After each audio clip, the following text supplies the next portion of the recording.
Janice Quarter, a premier shopping destination. Discover style, adventure, and endless energy. Everything you're looking for is here.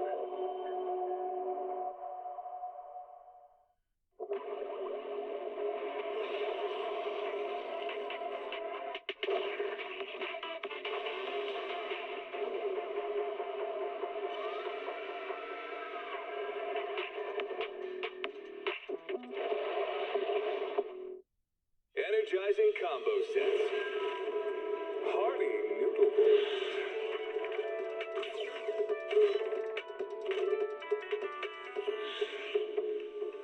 Waterfall soup.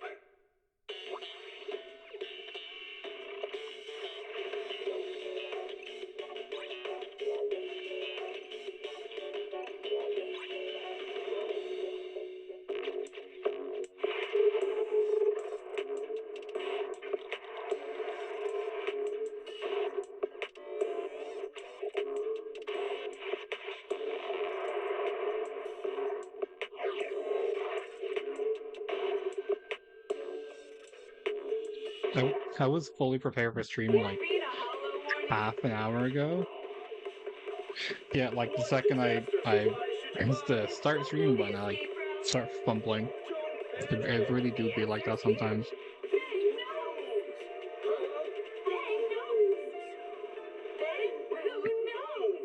It really took my ass like 5 minutes to share 3 live advertisements. I don't know, man.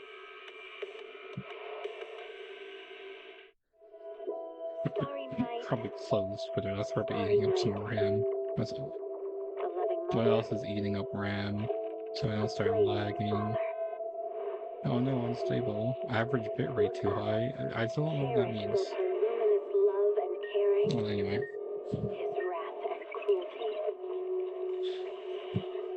Oh. Okay, I thought I would need to do an update. We are good.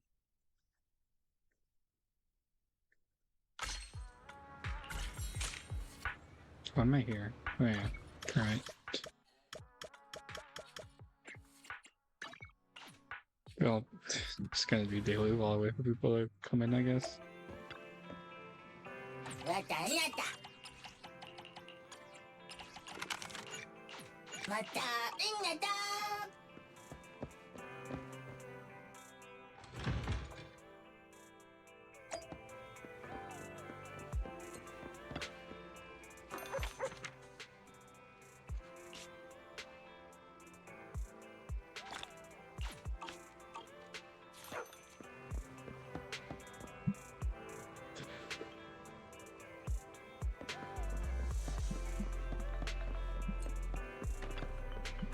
Have a cup of coffee to jumpstart your day.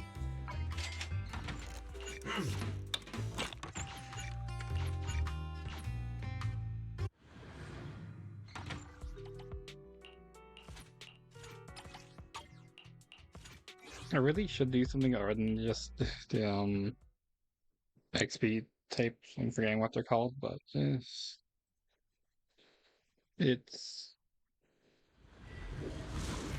yeah.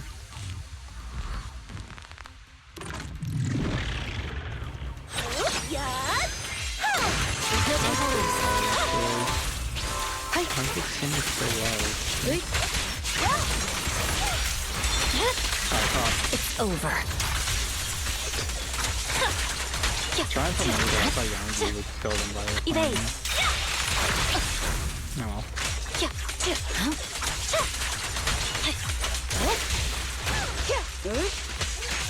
Okay, I do have to wait. Go that way, maybe I could shave a second exhaustion now.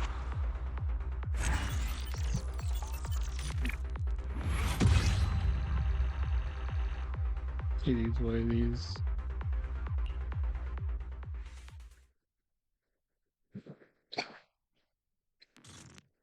Okay, so now I know not to do that.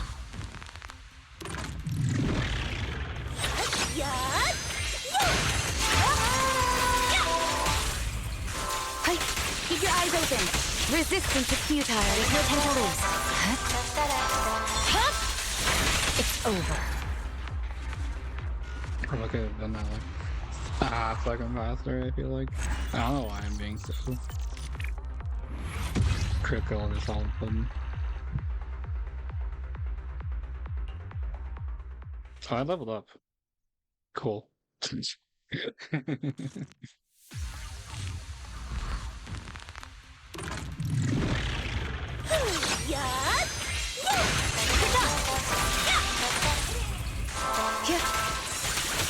Resistance is futile. There's no time to lose.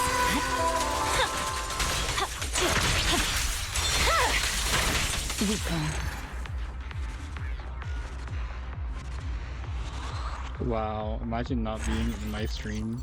SMH. I thought that was better than 15 seconds, but sure.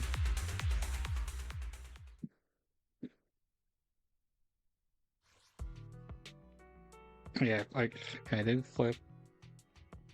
I flipped my model because that maybe it would look better, but it really doesn't. For flipping it back, where's the... Because like so many times in the past few streams I've been looking the opposite direction. I guess I just didn't pay attention to it when it was actually in the wrong or the right direction. I don't know.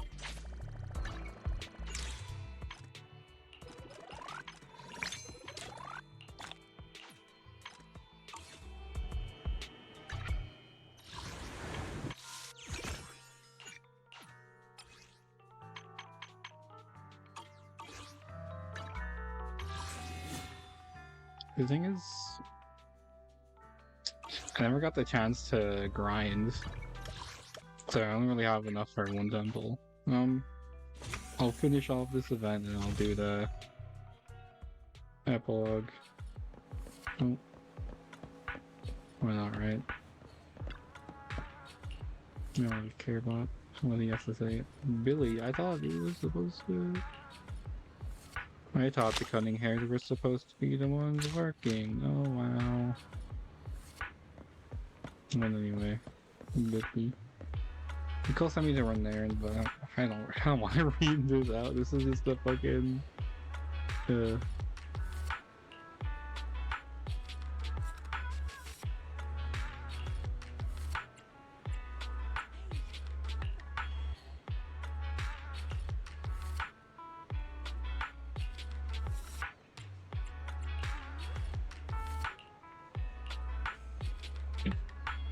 rock and roll chicken nuggets. Insane.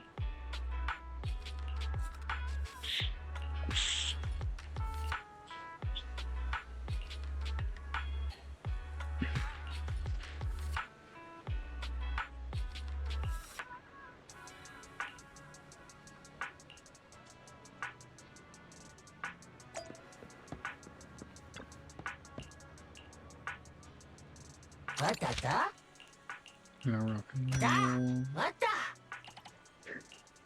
Stage. Maybe it's a fish. Yeah. And let me see.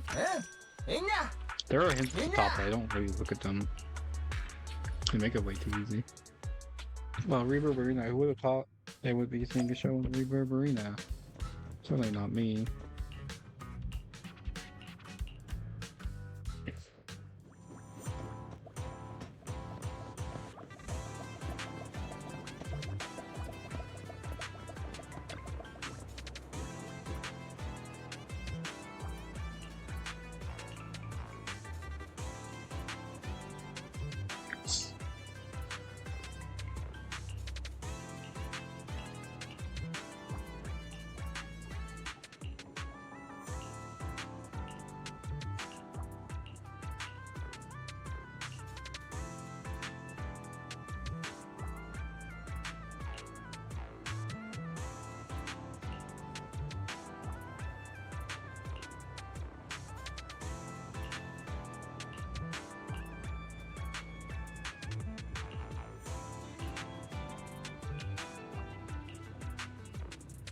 Wow. Terrible performance. Alright, anyway.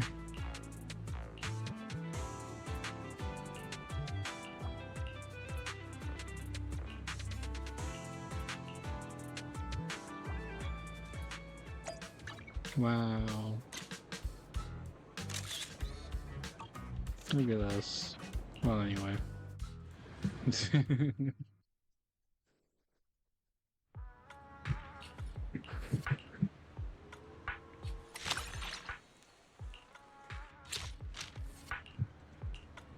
I'll never know what you said. Yeah, I don't really care. I don't need defense. Oh, wait, hang on.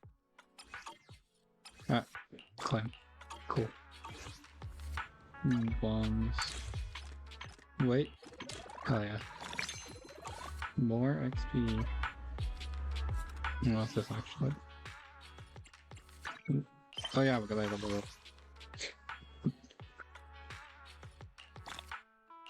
Nice.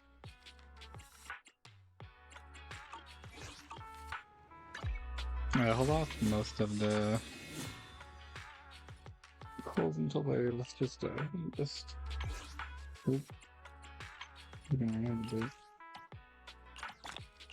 Make sure I don't roll accidentally, you know? Let's do one regular pull because the option is there.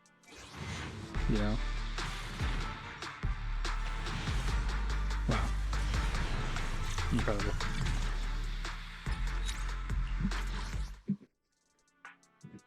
Well, anyway.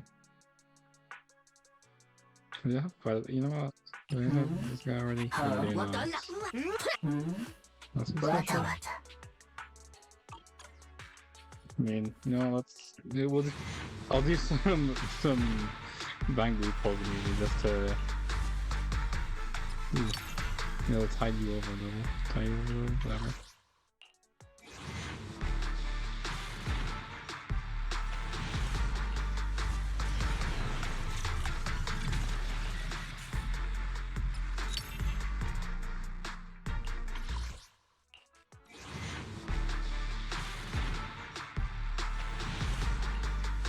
Alright.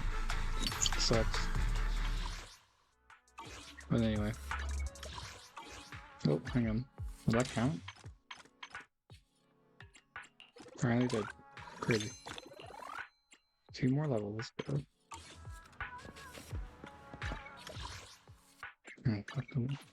Well, time to talk to Wise. Belle, Vivian was in the store just now, but you weren't here. Did she need something? It was about to sacrifice Gore. The first time the sacrifice Gore appeared was at that auction, so she decided to try and find the security footage from after that day.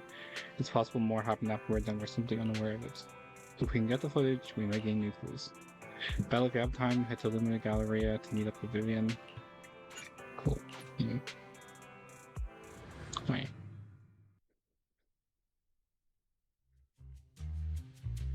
We got Vivian exchange information with an acquaintance in the Action House's lounge. Shawl, I didn't expect you to be working here. Perfect. Oh, did I hear pronounce that name? Whoopsie. It's fine, I've never read off actually on stream. I was just covering someone's shift. The screening here is super strict, and I was afraid the supervisor would realize I was new and subbing for someone, so I hid in the control room during the supervisor's inspection. Yo, girl boss. So I happened to bump into this guy, a blonde man wearing a hat, and I think he was checking some footage. Then he logged that footage into the tape he brought. Later, I found that part of the footage had been wiped. Blonde, wearing a hat. Could it be Hugo? Oh, well, he's not dead? Oh, whoa, whoa. Do you know him?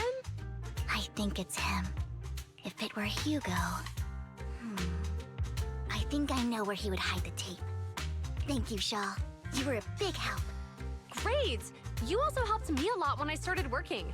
I used to make mistakes all the time. Yeah, we're getting lore that was already in like flavor text on social media. If it weren't for you cleaning up my messes, I would have been fired ages ago. So I'm happy I could help you too. All right, go ahead and do what you need to do. We'll catch up another time. Cool. I'm just saying goodbye to Shawl. Vivian leaves the lounge. Lord Phaeton, you're here. Someone I used to work part-time with just so happens to be covering a shift at the auction. I learned from her that Hugo once took some footage away with him. I think Hugo was planning something, so he hid the security footage. This is like earlier, so they're still like, oh, is he alive? Is he whatever? Anyway, but once I know when Hugo came here, I should be able to guess where he put the videotape. Okay. We are Mockingbird after all. It shouldn't be surprising we have subtle ways of communicating information, should it? Once on a mission, we couldn't use communicators. So Hugo trained a few birds and put trackers on so we could communicate. But after that mission ended, we let them roam free. I just checked their trackers, and one of those birds flew near the auction venue on the day Hugo took the footage. It still flies around here from time to time. The tracker only gives a broad area, but I believe this might be something Hugo left for us to find. If I'm not mistaken, the videotape is hidden wherever the bird is. I can't be sure which bird Hugo used this time, but all the birds that he originally trained had at least some black feathers. Lord Phaeton, let's look up and search the area. If you see a bird, you can send me a picture of it. I should be able to recognize it. Alright, bird time. Bird time. Caw, bird. That's not a bird. That's not a bird.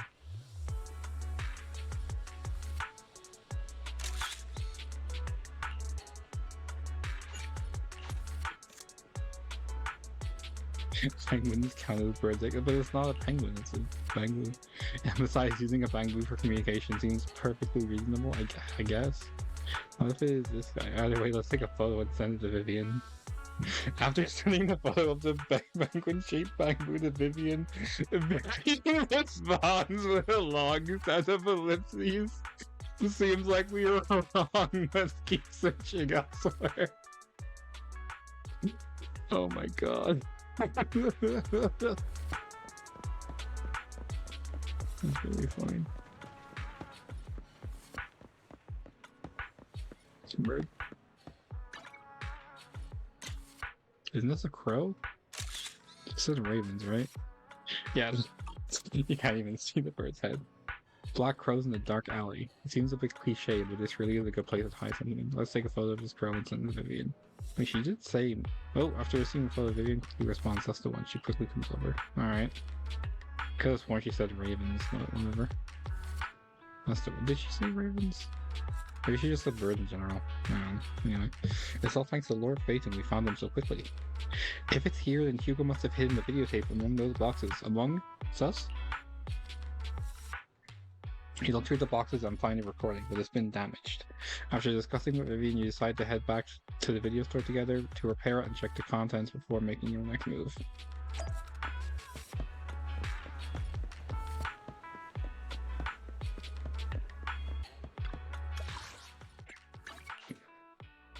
Back to the HD. I was confused for a second there, but it's just my controller making the car noise. Alright. Fairy repairs the videotape and you watch the recording. The contents leave you shocked. It's a conversation between Hugo and Camille. Alright. If I'm not mistaken, you and Vivian share the same goal. Silence is no good for negotiation. I just don't want Dina to reach a point of no return. Hasn't she already reached that point with what she's doing? The formula for the Landon serum was lost, but a batch survived, and Dina was able to develop a substance that can be used for mind control. She's trying to combine the two to make sacrifices that would obey human commands. If the dormant sacrifice and the remaining Landon serum are destroyed, we can put an end to this. Dina's concoction can't create sacrifices on its own. And the sacrifice core? That belongs to the creator, not her. Although I find Landon's methods despicable, I can't deny that the Exaltists and the creator are leading us in the right direction. I just don't want Dina to spend her life trapped by her father's mistakes. I mean, no offense, but I find your protectiveness rather weird. I mean, no offense, but you're strange. No offense, but you are peculiar. I will confirm the location of the dormant sacrifice and find the chance to relay the information to you. I do not want any of my people to be going into danger. As for the sacrifice core, I can only guarantee that it will not fall into her hands. As for how things will ultimately play out, The Creator will guide me. I see. The video abruptly comes to an end. Don't wait for it. Camille was actually destroying the dormant sacrifice? Now Camille's actions make sense. But why did Hugo never tell us? Hugo... he... Val, Lycon said there's something urgent he needs to discuss with us right now. Wolf Dad. All right, let's patch him in. Master Proxy, I apologize for disturbing you. We have just learned that the Ravenlock family will host a banquet tonight. This banquet is rather special, as they're allowing members of their family to invite business partners to attend. With Hartman at the center of controversy, there are many members of the family who are eager to use this opportunity to replace him. The mayor has been spreading rumors of a young tycoon who inherited a sizable fortune and is looking to partner with a person from an old and influential family.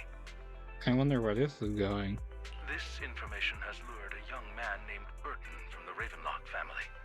So, you want me to pose as this tycoon and use Burton to infiltrate the banquet? Correct. And Hartman's study is also located within the venue. I see. Hartman's study might hold valuable information. You know, just in case you couldn't tell that Hartman's study was important, we're gonna highlight it in orange. You know, just in case you couldn't figure that was like an important piece of information that you needed to remember, we highlighted it for you. So, what should I do? You can attend as her +1. Ayo, the date. +1! Lord Phaethon, please go with me! I see we're on the same wavelength here. Master Proxy, it seems Miss Vivian requires your presence, so... Yes! Just your presence will help me immensely! All right, then let's go together. I'll send you the time and place for the meeting with Burton. If you encounter any danger, please evacuate immediately or contact me for backup. I hope everything goes well for you tonight. You get in contact with Burton. He said he'll come with his 6th Street layer to escort us to the banquet. I don't know why I can't say that word anyway. Is there anything I need to look out for? Don't worry, Lord Phaethon. Just leave the socializing to me. I won't let any evildoers get close to you. But since there's some time before we have to go, should we watch the instructional videotape on formal dinner etiquette together? I learned everything from videotape when I first went undercover for mission 2.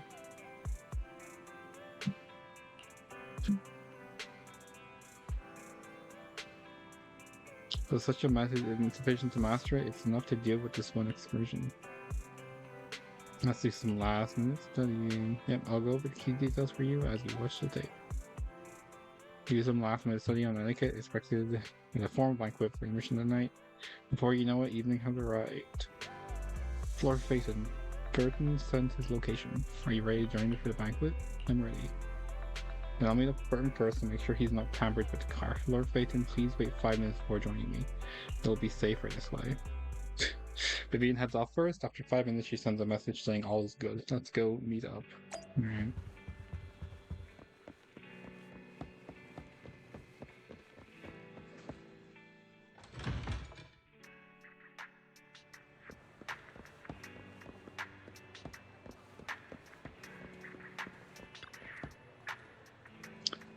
Miss Banshee, this is...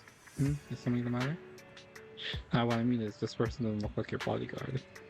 The Ravenlock can protect me, no? If that's true, why would I bring a bodyguard? This is my escort for the night. She heard the Ravenlocks are trying to feed trophies for the centuries, with plenty of delicacies not available anywhere else, and she wanted to try some. You aren't so stingy as to not even allow your guests a +1, are you? Of course not. Since you're an important companion of Miss Vivian's, you are also my honored guest. Let's be off then.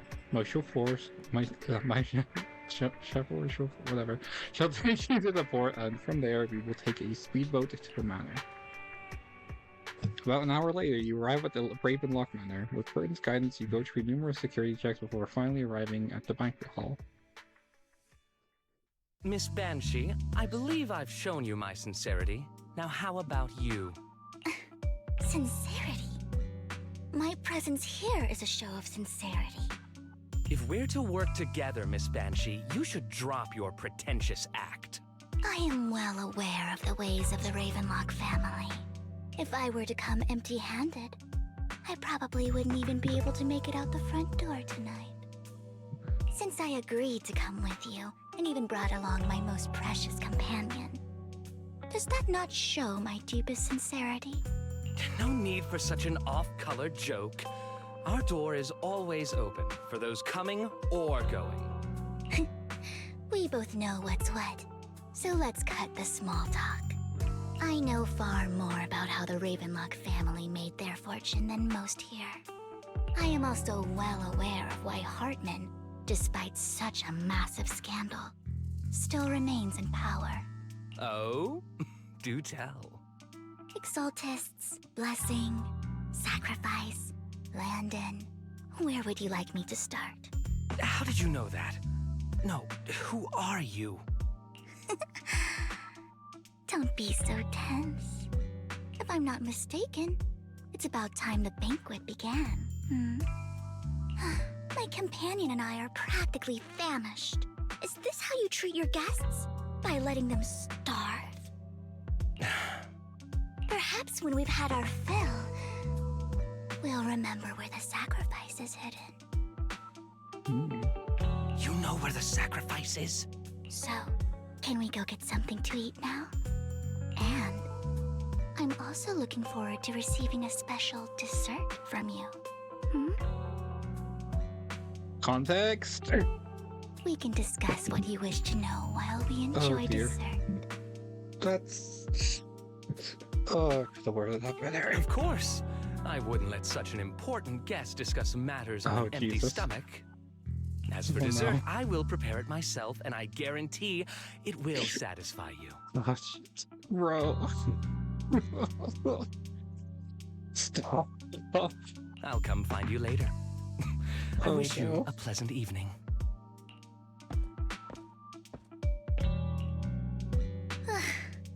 These kinds of people are exhausting to deal with. I really don't know how Hugo used to put up with it.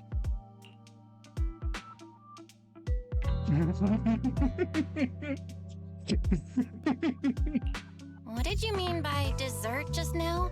Oh, dear. I couldn't really follow. Hugo taught me that bringing up dessert in such situations is a way of telling the other party they need to offer more. Fortunately, that old fox Hartman is terrified of losing power. I don't... Oh dear. You know what, let's move He's on. definitely keeping the destruction of the sacrifice and the fact that the sacrifice core is fake hidden from the other family members. Otherwise, Burton wouldn't have been so willing to raise his offer. Lord Phaethon, let's find Hartman's study when the banquet is at its busiest. All right, I've already taken note of the surrounding terrain. Once more people arrive, we'll enter the garden through the door in the corner of the banquet hall. There's something just funny about blatantly just saying we'll enter the garden through the door. Like I know the point of the sentence is like the door in the corner, but because of that delivery, it just kind of like we'll use the door. As if Vivian was like planning to like burst through a window or something. Like felt just like no Phantom Thief business tonight or like something like that. You know?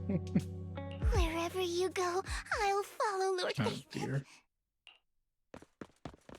In accordance with the plan, you head deep into the manor after sneaking out of the banquet hall with Vivian. It doesn't take you long to reach Hartman's study, and with a gentle push, the door actually opens. Isn't this going a bit too well? See, that's already a very blatant flag, but like highlighting the words "going a bit too well." We are about to die.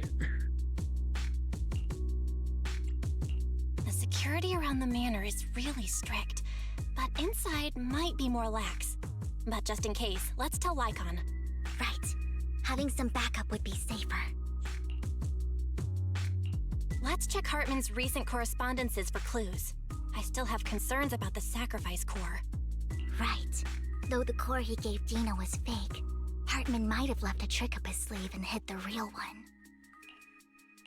Then let's split up. You and Vivian search through Hartman's office for a while, but find nothing. Just then, footsteps suddenly come from outside, and in a moment of panic, you hide behind the desk. Oh no. Esteemed guests, is the catering at the Ravenlock family banquet not to your satisfaction? Oh man, I love Jurassic Park.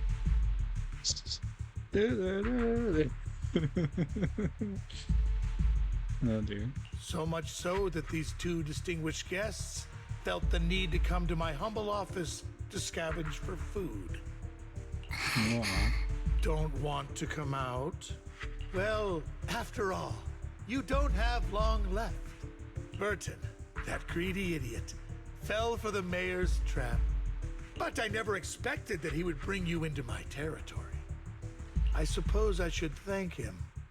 Otherwise, I would have had to go to great lengths to eliminate you. Vivian, Phaethon, give Hugo my regards. Oh geez, that is... that would be much more raw if Hugo was actually dead. Tell him I shall be taking the wealth and power of the Ravenlock family for myself. Never mind. Never mind. He's like, that's such a fucking basic ass line. Like, so is, oh, give, such and such my regards, but like, that's actually cool. Then you're like, I shall be the all-powerful. And now I'm like, he was cool for 2 seconds. Not even cool because, the guy who was talking about isn't dead, but like, yeah. Well, anyway. Hartman raises his gun, aiming at the desk, yet there is no gunshot. With a clink of metal, a familiar voice comes. The bullet! How? Speaking of not dead. Dear Uncle, why must we be so distant with one another? You can just tell me what you want to say directly. Hugo! Impossible! You're... Uncle, you must know a Ravenlock will never stop until they get what they want. Did you really think I would be defeated so soon? When I have yet to trample you into the dirt. Now this is actually fucking cool. You filthy bastard! You only know how to resort to these petty tricks! Petty tricks? Perhaps you'd like to know what I managed to accomplish using this faked death of mine. Ooh. My dear uncle. Oh, this performance is stellar, dude. Hugo is so fucking cool. Good lord. Shortly before. Faking my own death. Hope it's all worth the theatrics in the end.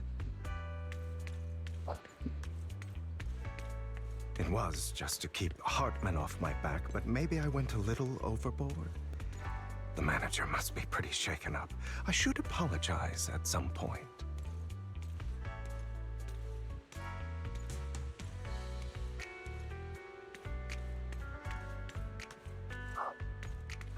So cool. Anyway. Guess I'll also bring Lycon along. He's my partner in crime, after all. You're late. So... Oops. You're taking longer to rest than I expected. Lycon, you think too highly of my physical capabilities. Well, thank you for your cooperation. I must say, if nothing else, at least your acting skills have improved. Why do you look so angry? You should be happy. We pulled that off together with flawless teamwork and managed to fool everyone. Drop your foolish facade. I'm glad you still remember the code we set all those years ago. And thank you for ensuring your sleight of hand didn't deteriorate. Oh, right. I should also thank the blood bag hidden in my clothes and our other props. You don't need to like spell things out. And I don't like. You know, I don't think. Oh, whatever. Anyway. Do you remember when we last used this trick? It was probably ages ago. Exposition. Sometimes I really don't understand you. Have you never thought about what the consequences would be if I didn't understand your code? If I decided against helping you? Or if I just couldn't control my strength properly? You'd understand it. Of course, if things really did go awry, I had alternative plans. You wouldn't be so arrogant as to think I'd bet everything on you, would you? You're insane. No, I'm flattered. That is the biggest difference in like the text to the voiceover in the entire game. And I played a side quest recently where 7 words turned into 2. Good lord, let me hear that again. Oh. So what exactly is the purpose behind all this? Surely after going to such great lengths to erase your own existence, you don't just plan to hide here and reminisce about the past with me. Yeah, playback, like, no, it's too late. The new scene, it's gone. Oh well. That's the worst time I could have misclicked, actually. That's so funny. Don't try to brush this off. I've already helped you enact your plan. Tell me the truth. Don't get your tail in a twist. I have more plans that require your assistance, so naturally I would not hide anything from you. Simply put, as things stand, whether as Hugo Vlad or as Mockingbird, I am doomed to die. Seems you've made quite a few enemies. As a member of the Ravenlock family, I negotiated with Edmund and managed to obtain resources from Tops for my future plans. I also confirmed what attitude they held toward your master, the Mayflower family. Meanwhile, I used my identity in Mockingbird to strike a deal with Hartman and gather information on their collaboration with the remnants of the Exaltists. That's where I got my intel on what Bringer left. Oh, by the way, the crime declaration letter that your dear mayor received, that was also sent by yours truly. He's probably figured that out by now, right? Though I'm not sure if he told you. The mayor learned about the sacrifice attacks through his own means, but lacked an opportunity to take action. That warning letter was precisely what he needed. You aren't hopeless yet. How delightful. In short, I'm more well-informed than your lot because I get around, dealing with all these different important figures. But of course, it comes at a cost. It's only fair. After all, you can't hide the smoke from a wildfire. Rather than trying to carefully tame it and risk setting yourself alight, it's better to let it burn free. When I helped you put on your little act, killing you in front of everyone, you left the sacrifice core to Hartman. That was intentional too, then? Oh, yes. And it worked like a charm, didn't it? Now no one cares for me anymore, and all eyes are on Hartman. A perfect situation for keeping the Ravenlock family in check while dealing a cutting blow to the Exaltists behind them. Another crucial point is Vivian and Phaethon. I must sever any ties they have with me or Mockingbird. Although I feel bad for Phaethon about what happened, but it had to be done. That's the only way they would be safe, allowing the plan to continue. I noticed that you never turned your blade toward Master Proxy. So, those words you said back then were also... I will bloody my hands. I will carry the weight of my sins. I will become the Abyss. Obviously, it was all an act. My acting has always been impeccable, as you know. Hugo, you're taking such a tremendous risk. Why?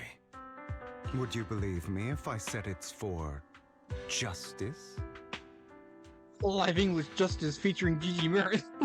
Both goes vintage. But unfortunately, it's not. I want revenge on the Ravenlock family.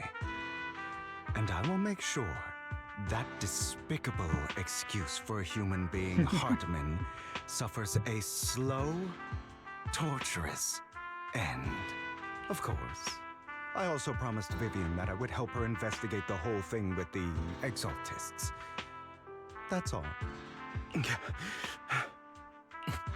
don't look too good. Is it your wounds? No. This is the first problem I plan to resolve. Lycon, do you have a place that is sufficiently discreet, quiet, and can take a lot of damage? Oh.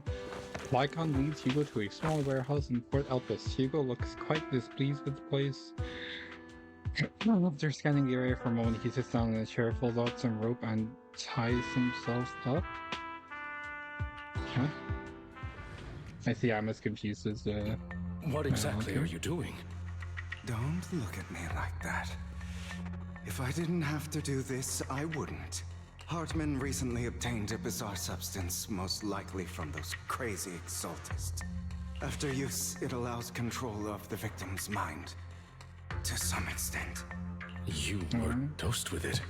To be more precise, Lycon, I deliberately allowed Hartman to put this drug in my cup to facilitate our previous collaboration.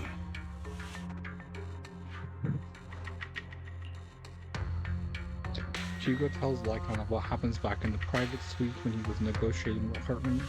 The only reason Hartman agreed to work with him was because of this, because he had drugged that red liquid. After all, every time Hugo and Hartman met up, the latter would always add a small dose of the drug into Hugo's cup and then ask questions, attempting to glean information. After finding out about it, I quickly found someone to help analyze its composition. The good news is he gave me a very low dosage, perhaps because he was afraid I might notice. There's a different medication that can delay its onset, preventing me from actually being under his control. I simply need to put on a show in front of my dear uncle. The bad news is that currently there is no antidote. When I delay those effects, however, they will accumulate and erupt when my body reaches its limit. It may even break my mind. And that's exactly what's happening now. I need to endure those accumulated consequences. So, I will lock myself in this room for however long that takes. I've tied my limbs to prevent me from smashing this place or accidentally hurting myself. Anyway, after you leave, do not open this door, no matter what you hear. I recommend seeking professional medical assistance. This is advice I received from a doctor. Or are you saying you don't believe I can make it? So, Lycon, come find me here at the scheduled time. All you need to do is smile and await my victory. What if I want to stop you? You know you won't succeed. You never have. And you never will. Well, time is short. Let's begin. I understand. Don't die, you stupid bastard. After who knows how long, after enduring seemingly endless pain, Hugo finally awakens. The ropes that bound him had come undone, so though he didn't know when that happened, Hugo checked himself over. Thankfully, he hadn't injured himself that badly while he was going crazy. After some time, Hugo straightens out his attire and ties himself up, then opens the warehouse door. Well, is this because the side effects haven't worn off yet? Okay. Lycon's late. Can't move. I'm surprised. Or is something wrong with time itself? Looks like someone's over there. Might as well go ask.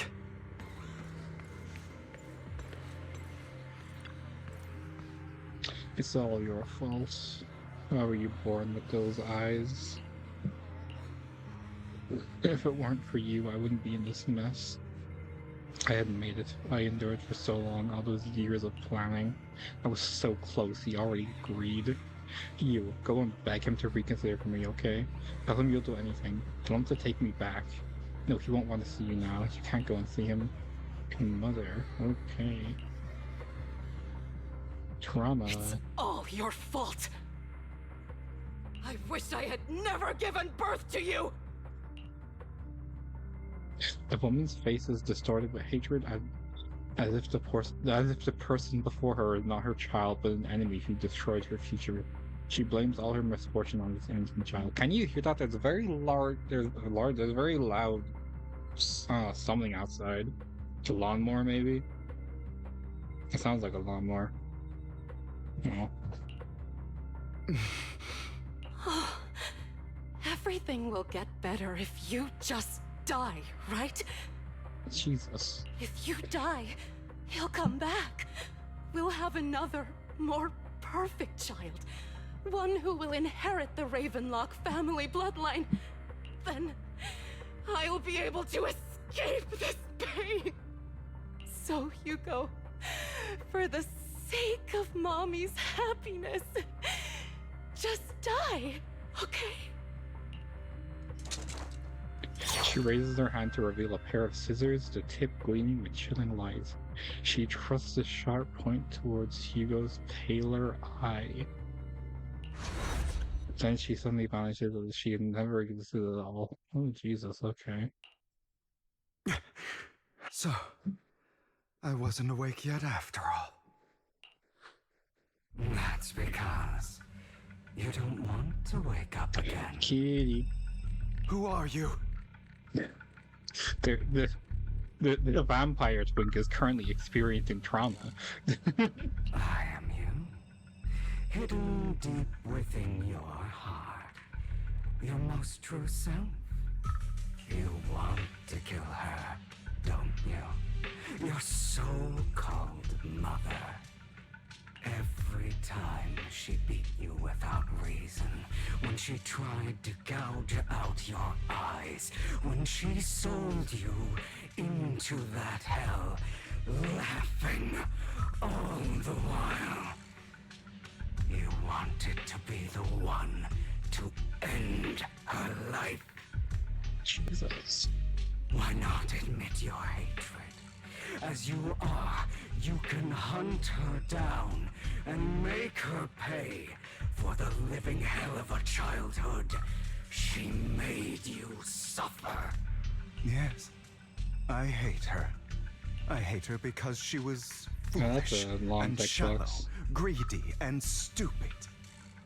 I hate her because she doesn't deserve to be a mother. She did everything she could to try and get into the Ravenlock family, believing she could live a life of luxury without having to do anything and never realizing she was a pawn, discarded from the very beginning. So she chose to blame me. Blame me for my heterochromia. Blame me for my very existence. But I won't kill her, because I know it won't change anything. She was incapable of loving me, just as she is incapable of loving herself. Have you been brainwashed by that dog? Keeping up the act of being some magnanimous and forgiving fool?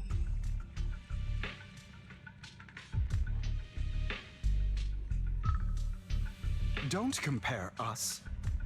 I've simply come to understand love or hate.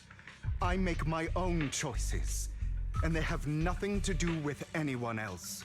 She sold you to the Ravenlock family for a huge sum of money.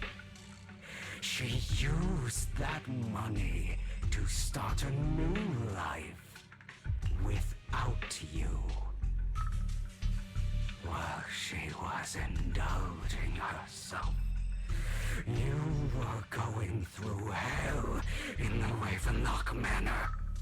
Does it not torment you?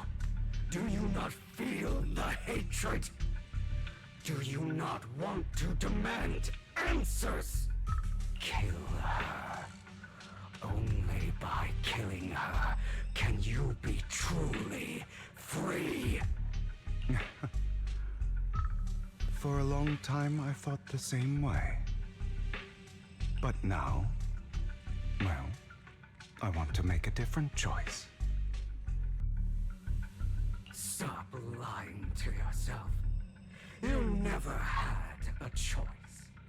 This weak-minded thinking will only lead you to failure.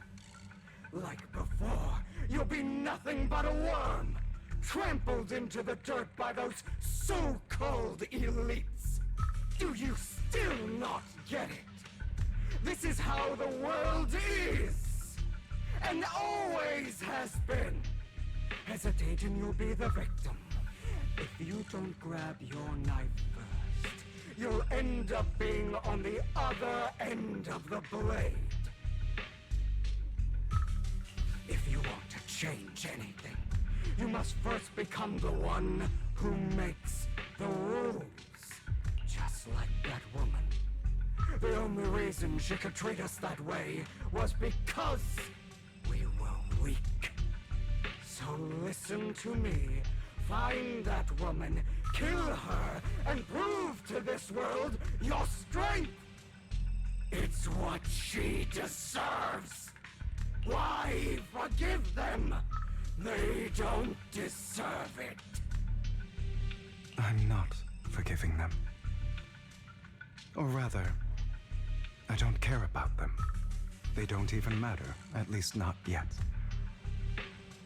You know, perhaps the person I hate the most, the one I truly cannot forgive, has never been someone else. Here it comes. But rather my weak, powerless past self who could do nothing but hide inside a closet and cry. I hate myself for having neither the strength nor the courage to resist.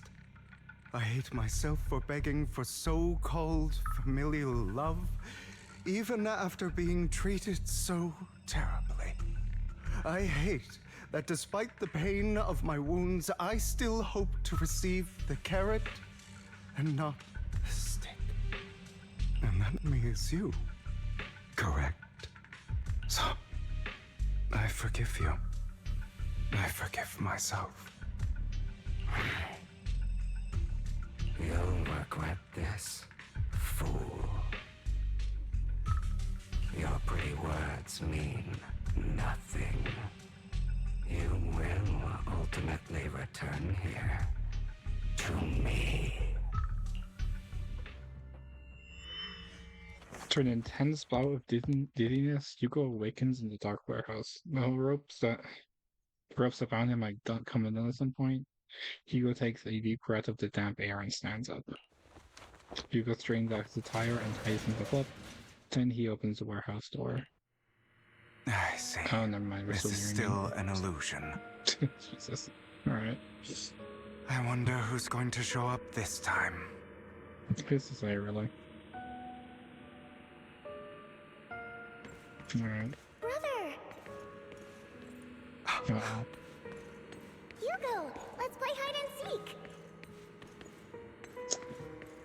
I'm already hiding. You'll find me, right? Like you always do. What's with the bear? Oh no. You're looking in the wrong place. Apparently. Are you gonna let me move? Even better hiding spot this time. Harder to find than any place you showed me. Oh dear.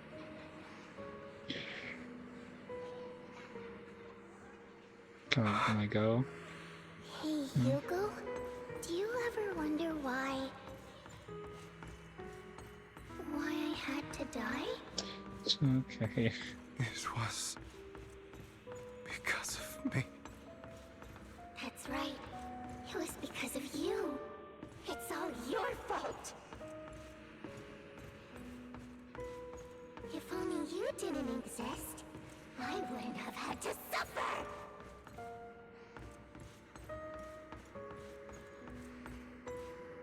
Oh. She's all the way back there. She's got them in, of course.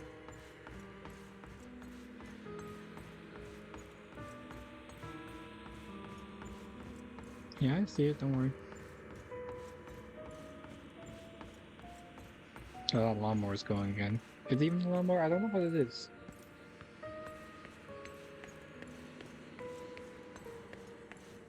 Is it it sounds like a lawnmower. I don't... Well, like, there's not that much grass outside for it to be, like, this close for this long. Still looking in the wrong spot. Yeah, I don't know.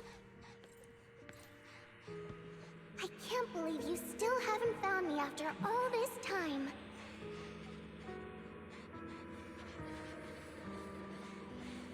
Have you forgotten about me?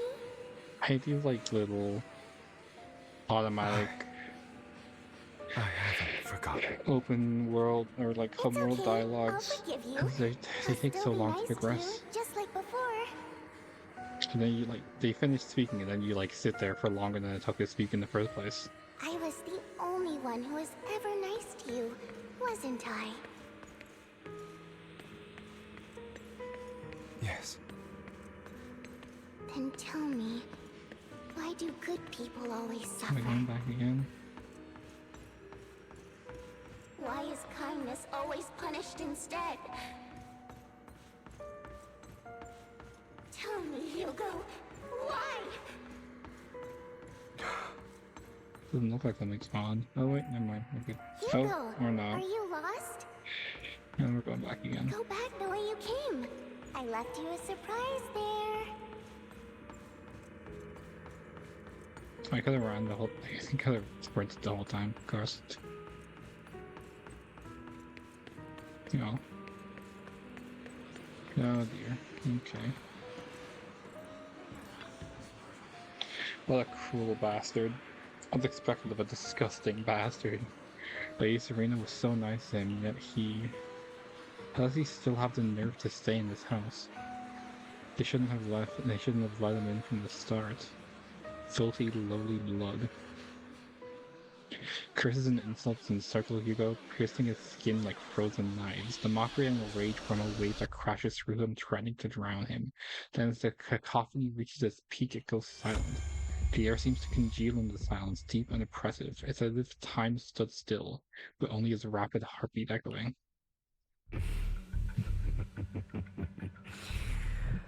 I told you that you would eventually return. We meet again, my friend. I told you, I am you. The side of you that you've always tried to deny existed. Of course. I know. This time it's about Serena. Right? Yes. Your half-sister. And the only child in the Ravenlock family who was kind to you. Unfortunately, was her kindness that led to her untimely death.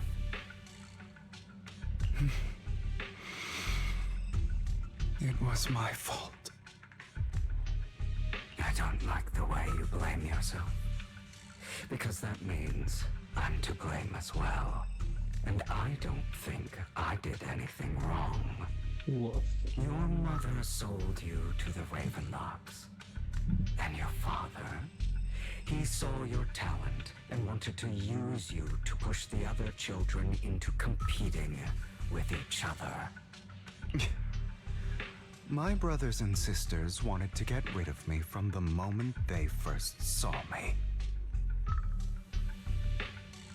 In their eyes, you were no more than a slave.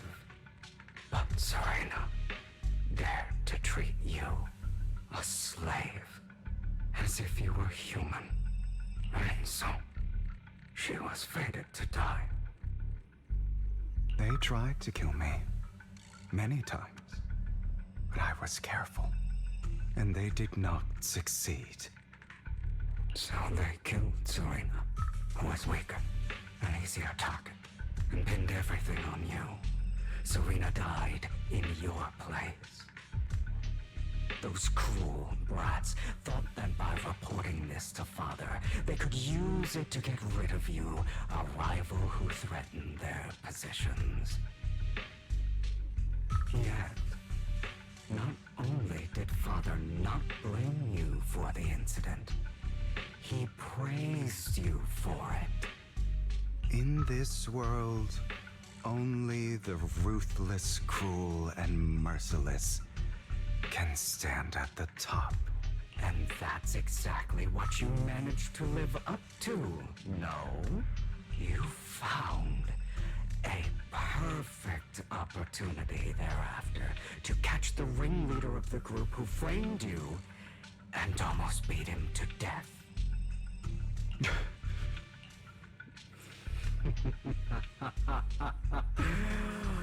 Oh, you should have seen the expression on your face back then. Oh, crazed and manic with utmost delight. I don't remember that.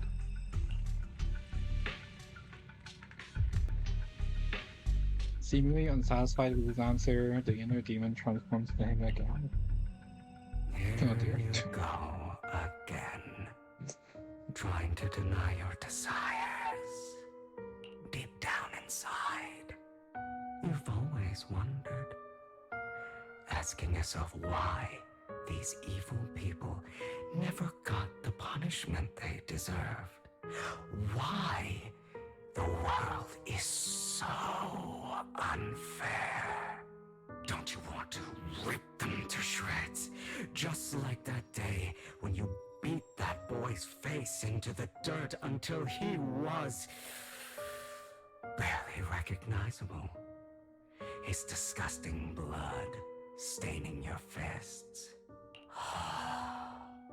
Recall your exhilaration, your cathartic release of rage, that outpour of hatred. That victory belongs to you. You deserve it. Those brothers and sisters of mine are all dead. I cannot take revenge against the long deceased. They died by Hartman's hand. Dying in the power struggle to become the Ravenlock family's heir, rather than by our scythe. Boring. Boring? I find it hilariously ironic. Children who would murder their own kin for scraps of power dead at the hand of their uncle who followed their example. Is that not karma? Power struggles pitting kin against each other, betrayal, suspicion, and hatred between people of the same blood. It's like a curse written into the Ravenlock family's genes. Laughably stupid. Don't forget, my dear, that the same blood flows through your veins.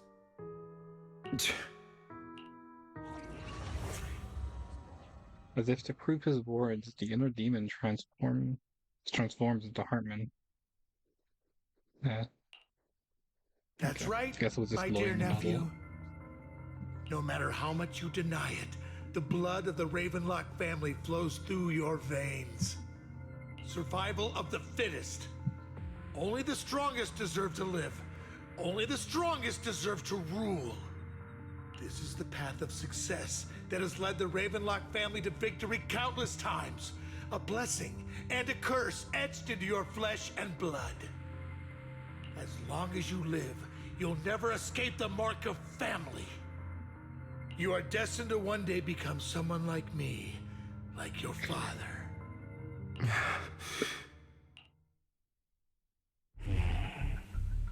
Is that fear I sense? I can see you trembling. Why does the Ravenlock bloodline terrify you so? I won't become like my father. Never. You won't become a failure like him. So relax. Our power eclipses him, and so does our ambition. So, do not deny your own desires. Do not resist your own ambition. This is the talent you were born with. The best gift fate has ever given you. Admit it. Deep within your heart lies a spark, yearning to ignite a raging inferno that will burn everything down. And I am that spark. After an intense bout of dizziness, Hugo awakens in the dark warehouse. The ropes that bound him had come undone at some point. Hugo takes a deep breath of damp air and stands up. Hugo straightens the tire, straightens out his tire and ties himself up, then he opens the warehouse door. Knows it this time. Lycon. Yeah, why wouldn't it be? Never thought I'd be this genuinely thankful to see you. Okay.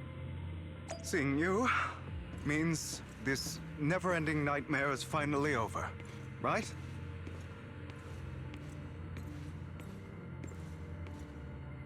Oh boy. Why did you break our oaths? Why did you use me? My eye and these legs, they were all your fault. You know, you are exactly like your father. Okay. I don't want to hear something like that from you. You have no idea what that man, my father, is really like.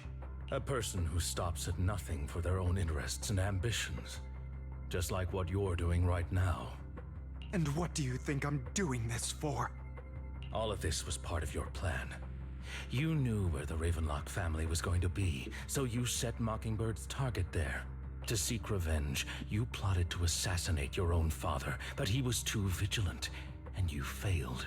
After almost being assassinated, your father was furious and locked everyone in the hall, but was unable to find the assassin. And what a coincidence that a hollow disaster just occurred in the vicinity.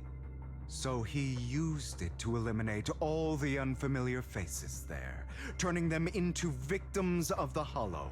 An easy feat for the Ravenlock family. Unfortunately, you're not here for yaoi, you're here for trauma. So, the one who killed innocents was my father, not me.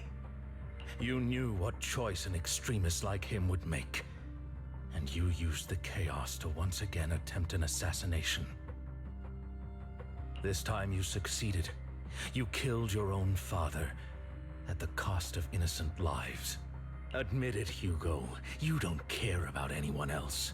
The only thing you care about is your revenge. How is that any different from your father? Enough. I'm tired. I may hate him for betraying me, but thought he wouldn't say something like that. What? You aren't Lycon. You're the other me, hidden deep within my heart. Chico takes a deep breath and slowly opens his eyes. Lycon is gone, and in his face is that familiar figure. Without a doubt, he's still within an illusion. I've been waiting for you, my dear. It seems you've already grown accustomed to this place, even turning the tables on me. Just as you said, you are me, and I am you. There's no such thing as having an advantage over oneself. Strange, isn't it? We are ultimately one and the same, forever inseparable. Then you should know what I want to say. When you and Lycon split, you didn't even try to clear up the misunderstanding, didn't deny or argue against what he said. Because you realized that deep down, he was right about you. You just hadn't acted on it yet. Some people live only to bring more suffering into this world. Sometimes, murder is what brings justice back into this world. I mean, you kind of missed the interesting part. We've been in the dream sequence for like 20 minutes at this point. I just kind of gotten stale. For that, I must stain these hands in blood. That's right. Just like what you said before you faked your death. Were those words really just an act? To slay the dragon, you must first become one with sharp claws, rending fangs, and strength enough to destroy anything. You know the truth better than anyone. If you hadn't hesitated and instead seized the first opportunity to kill your father, none of what followed would have happened. Innocent civilians wouldn't have died. Your partner wouldn't have lost an eye and both legs trying to save people. And Mockingbird would have never gotten to that point. You can save more people. Save good people. Save more lives than the evil ones you take.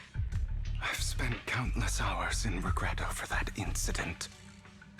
So why not submit to your true nature? You want to be the judge, jury, and executioner of this world. And you can. Judge, jury, executioner! I wasn't responsible for Father's death. The true mastermind is my uncle, Hartman. His schemes to kill the head of the family were all so he could take control. Mockingbird was simply unlucky enough to get caught up in it. So, for a behemoth like the Ravenlock family, with its roots so deep, a single person's death, regardless of who that person is, wouldn't change anything. That lawnmower has been outside of my house for like the entire dream sequence here. I don't even know if it's picked up on the microphone. It's not as loud as it used to be right now, so you're not gonna be able to answer that question, but like they're still out there. There's not that much grass to mow. I don't know what they're doing. The lawnmower is part of the dream. It just like kind of floats past in the background. Of course, whether it's Tops, the Mayflower family, or even the entire world, it's actually all the same. I refuse to be dragged down by pointless hatred any longer. You foolish, stubborn idiot. Do you understand the power of hatred? Have we not come this far precisely because of it? Or are you going to follow Lycon and Jack's twisted logic? Come on. You don't actually trust anyone? Otherwise, why would would you hide this whole scheme of faking your death from them?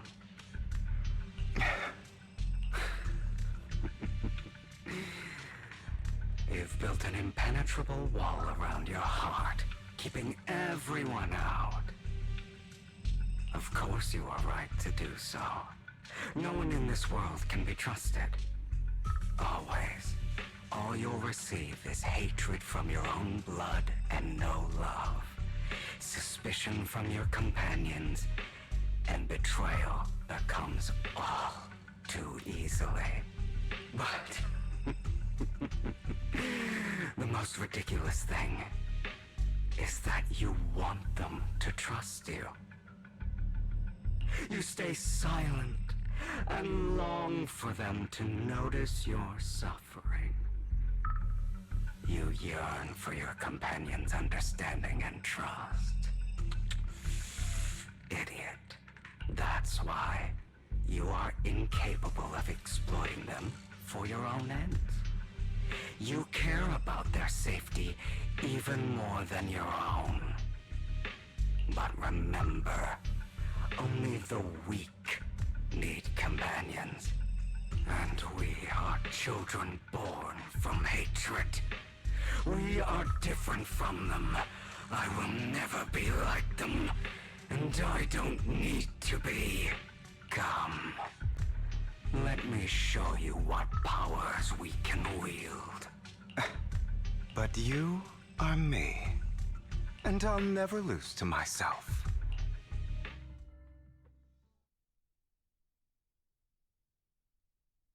Hmm? Oh.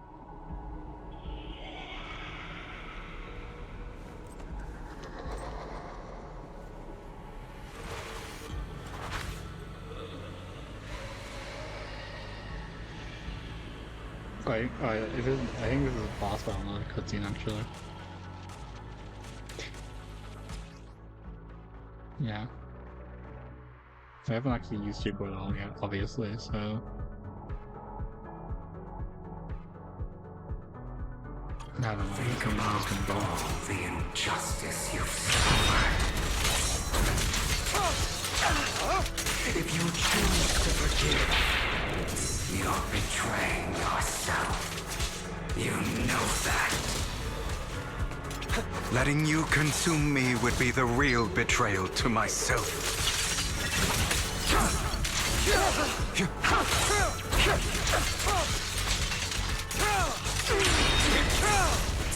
It's better.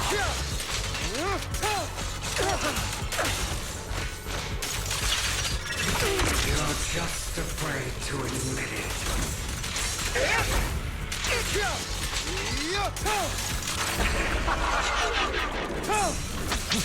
You're too scared to face your true self and what you truly desire.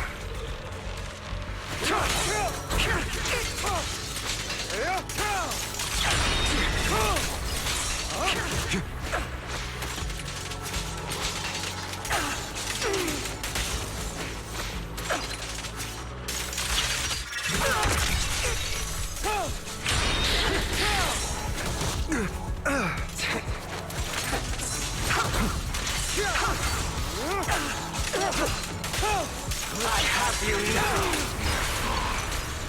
Are you trying to kill me? You think you can just get rid of me? Without me, you are nothing. For what it's worth, thank you. Don't be afraid. You and I are inseparable. You're part of me, just as I am part of you. Fancy words won't change anything. No. It's not just platitudes. I finally understand now. Some pain only fades when it's seen. When it's accepted. Well. So I won't fight you anymore. I won't hate myself anymore. But you could spin something. Weakness hatred, malice, strength, forgiveness, justice.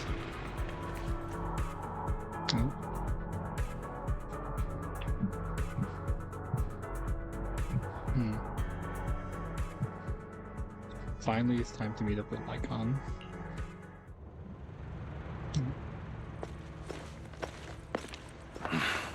Hugo, it's time.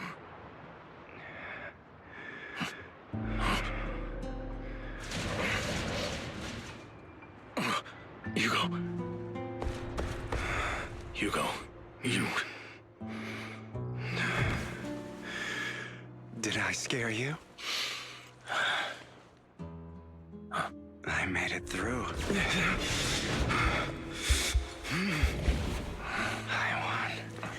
No praise for me, my dearest partner.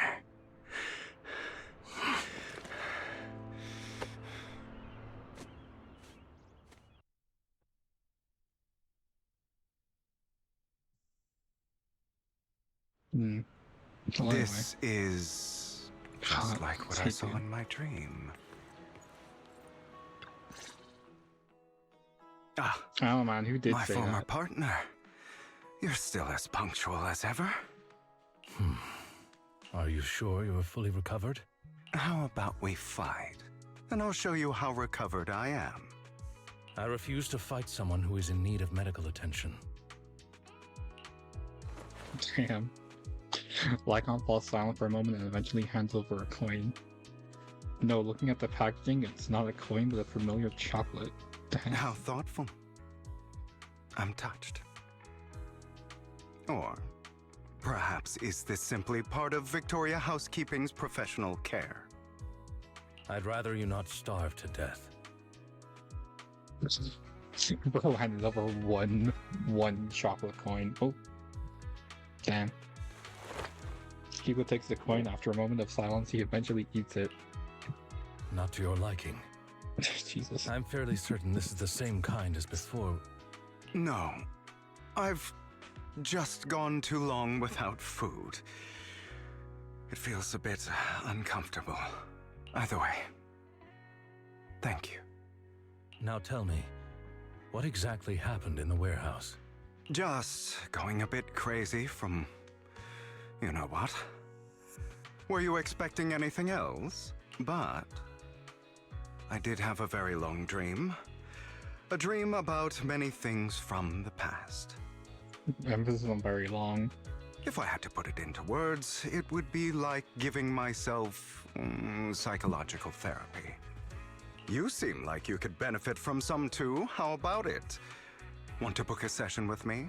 Trust me, I'm a pro. Seems you really have recovered. Well, of course. I'm feeling pretty great right now. Like I could argue with you all day on every petty detail of who exactly was in the wrong back then. I wanted to ask, what you said about Mockingbird before, when you faked your death, was that part of the act? Oh, you mean the part about how Mockingbird has never really changed anything or saved anyone. I didn't expect you to still be so hung up on this. Interesting. After all, it was you who chose to betray Mockingbird. To betray me. Just as I said before, I never considered Mockingbird a failure. Perhaps Mockingbird deviated from its origins, but it has its value. You shouldn't reject the things you've done, or Mockingbird. I have contemplated this before. Yes. Mockingbird has helped some people and has genuinely managed to cause trouble for those who abuse their positions of power. For yet those in high positions still possess immense resources, and the people we helped remain destitute and suffering, willing to become slaves to those in power for scraps. But just as you said, even if what we did was childishly idealistic and flawed, as little as we actually achieved, even the slightest change is by no means meaningless. Nothing holds more value to me than Mockingbird. Hugo stares out at the ocean. A gentle breeze lifts his golden locks. The sunlight glances off close his eyes. All right, let's catch up later. I still have things to do and need to wrap up my plan. I thought you would rest up first. As much as I would prefer that. My dear uncle and the Exaltus fanatics likely would not give me such an opportunity. If all has gone to plan, the fish will have taken the bait already. And if everything goes very well, I'll soon have solid evidence of the Ravenlock family's crimes. Well then, thank you for your assistance, former partner.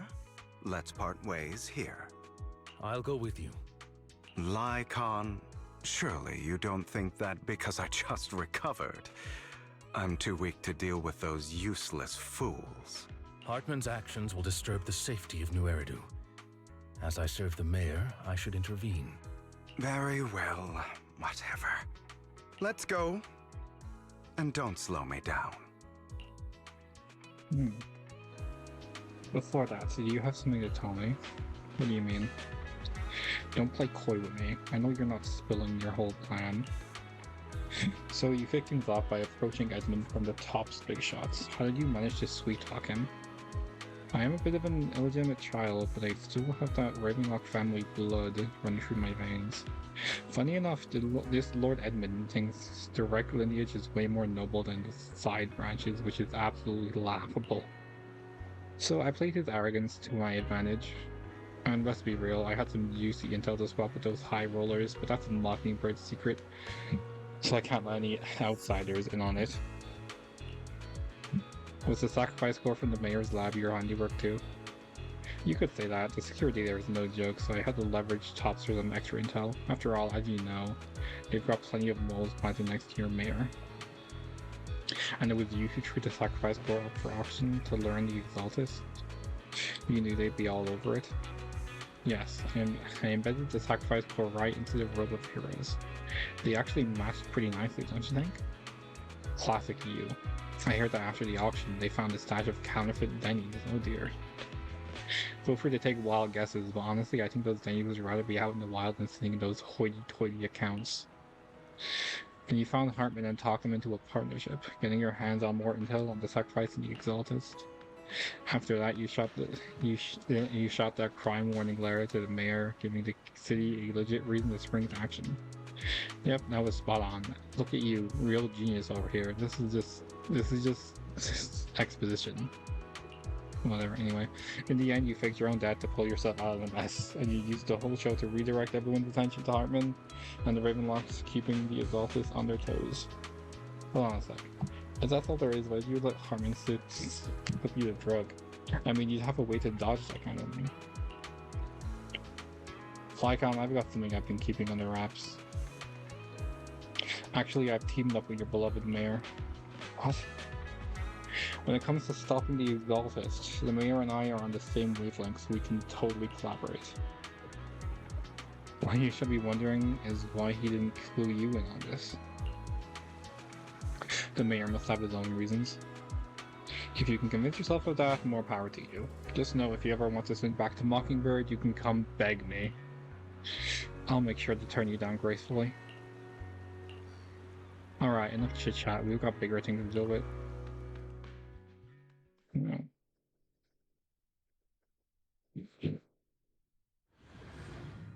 That was a 30-minute flashback. No, it's still a flashback. Okay. Alrighty. I'm sure you've heard about the missing workers from companies under the Ravenlock family, too.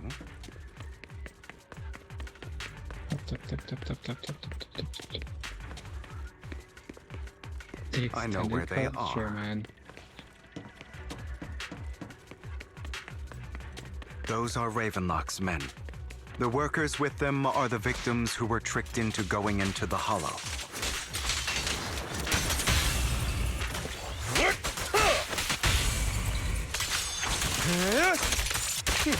Come on, let's get them out of here.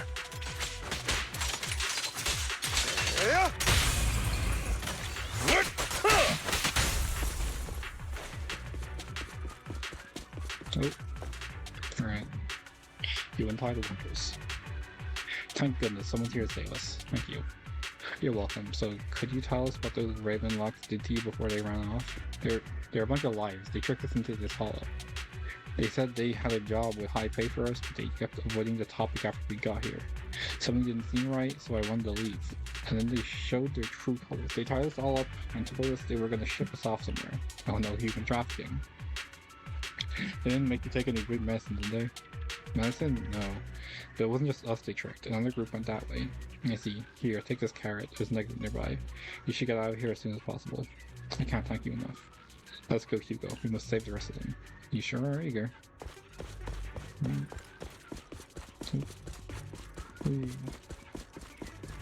Bunch of nobodies. Annoying as hell. Kill them! You're welcome to try.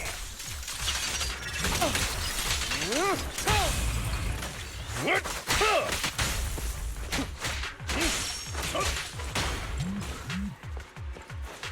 I like it. Oh, my phone is right next to my mic. Hang on. Of course. Trust that would go by rolling. More workers here. Who are you? You're saviors. Thank you, thank you. I had a bad feeling about that group from the start. I shouldn't have ignored my gut instincts. Did those Raven Locks do anything to you? Do anything? Well, we weren't doing as we were told, so they tied us up. Nothing else? Good. Alright, there was another batch of workers ahead of us. They should be on by the roof. Don't worry, I'll handle it. You should get out of here as soon as you can. Well, let's continue. Is Hartman behind this, too? Of course. He threw them into the hollow like offerings for the Exaltists.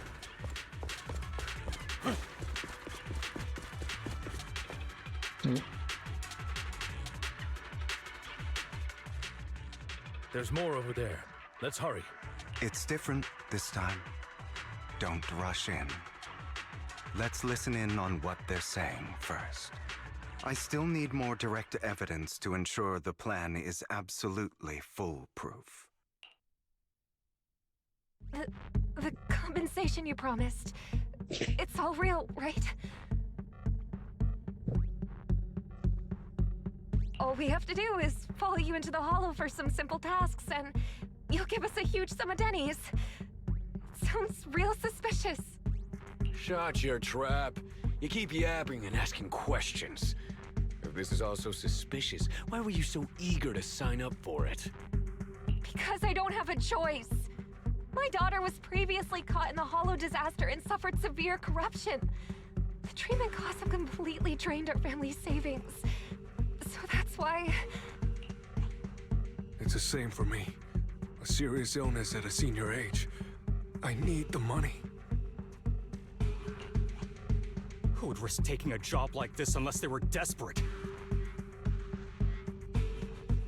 I'll do it. No matter how suspicious. As long as I can get paid, I'll do anything. Even risk my life.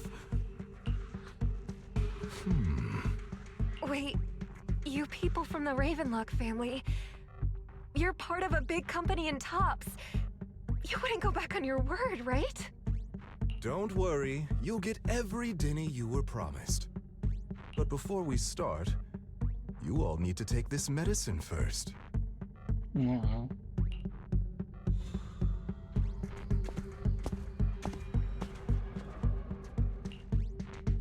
Bro, should we really be doing this already? These workers keep talking. We're wasting time like this. And the sooner they take it, the sooner it'll be over. Consider it an early release for them. What? You didn't say anything about having to take pills before. Look, this is good stuff, all right? It'll increase your ether aptitude. There's tons of people who'd kill for something like this. Exactly! You'll be working in the hollow for several hours. This is essential medication. You have to take it before we continue. If you refuse, then you can forget about the job. Of course, you won't receive the compensation either.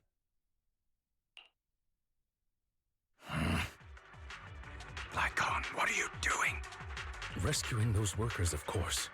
There's clearly something off about those pills. We can't let them take them. Now is not the right time. As I said, we need more evidence to ensure the plan works. And as I said many years ago, you can't exploit innocence to achieve your goal. So that's how you see it. If that's not what you want me to think, then explain everything to me. All right. It's a little complicated, but simply put, these workers will be fine. Of course, it's your choice to trust me or not. But if you try to rush in, I will stop you. I trust you. Meanwhile, the workers have also made their decision. Except for the talkative worker, most of them always swallowed the pills. That's when the arrogant Ravenlock family member finally reveals his true nature, saying, "Do you think I'd let you run?" While forcibly shoving the pill into the worker's mouths. After clearly capturing everything, Hugo lets out a sigh of relief. All right. That's the evidence. Now we can go and beat them into the ground as much as you want. Don't forget, you owe me an explanation. Also, don't overdo it and kill them, even if they're the worst of the Ravenlock family. All right, Your Holiness, Saint Lycon. Who the hell are you? Why don't you take a guess? Oh, they're like independent right now. We're the ones here to stop you.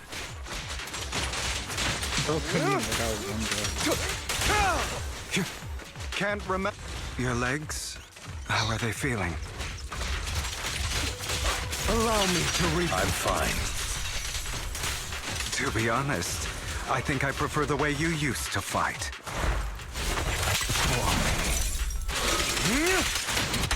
Let the party begin.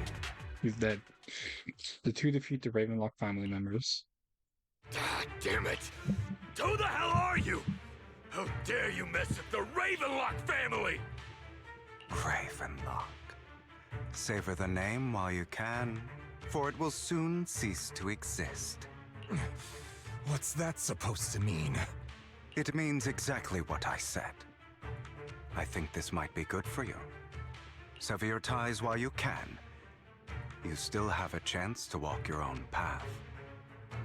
The family's honor comes above all else. Is that really what you think? I saw the compassion on your face just now. You're not from the main family, right? That's why you were assigned to these trivial tasks. But in reality, there's no need for you to keep playing this boring game for them. I don't have a choice. From the moment I was born into the Ravenlock family, You always have a choice, if you're willing to act. All right, let's end the small talk here. Hugo delivers a swift chop to the back of the necks of the Ravenlock family members. Don't worry, Lycon. I didn't hit them too hard, just enough to keep them quiet.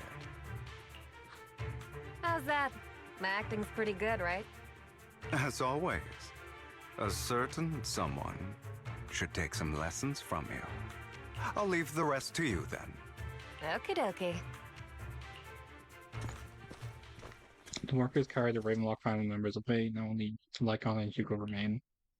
Okay, now can you tell me exactly what's going on here?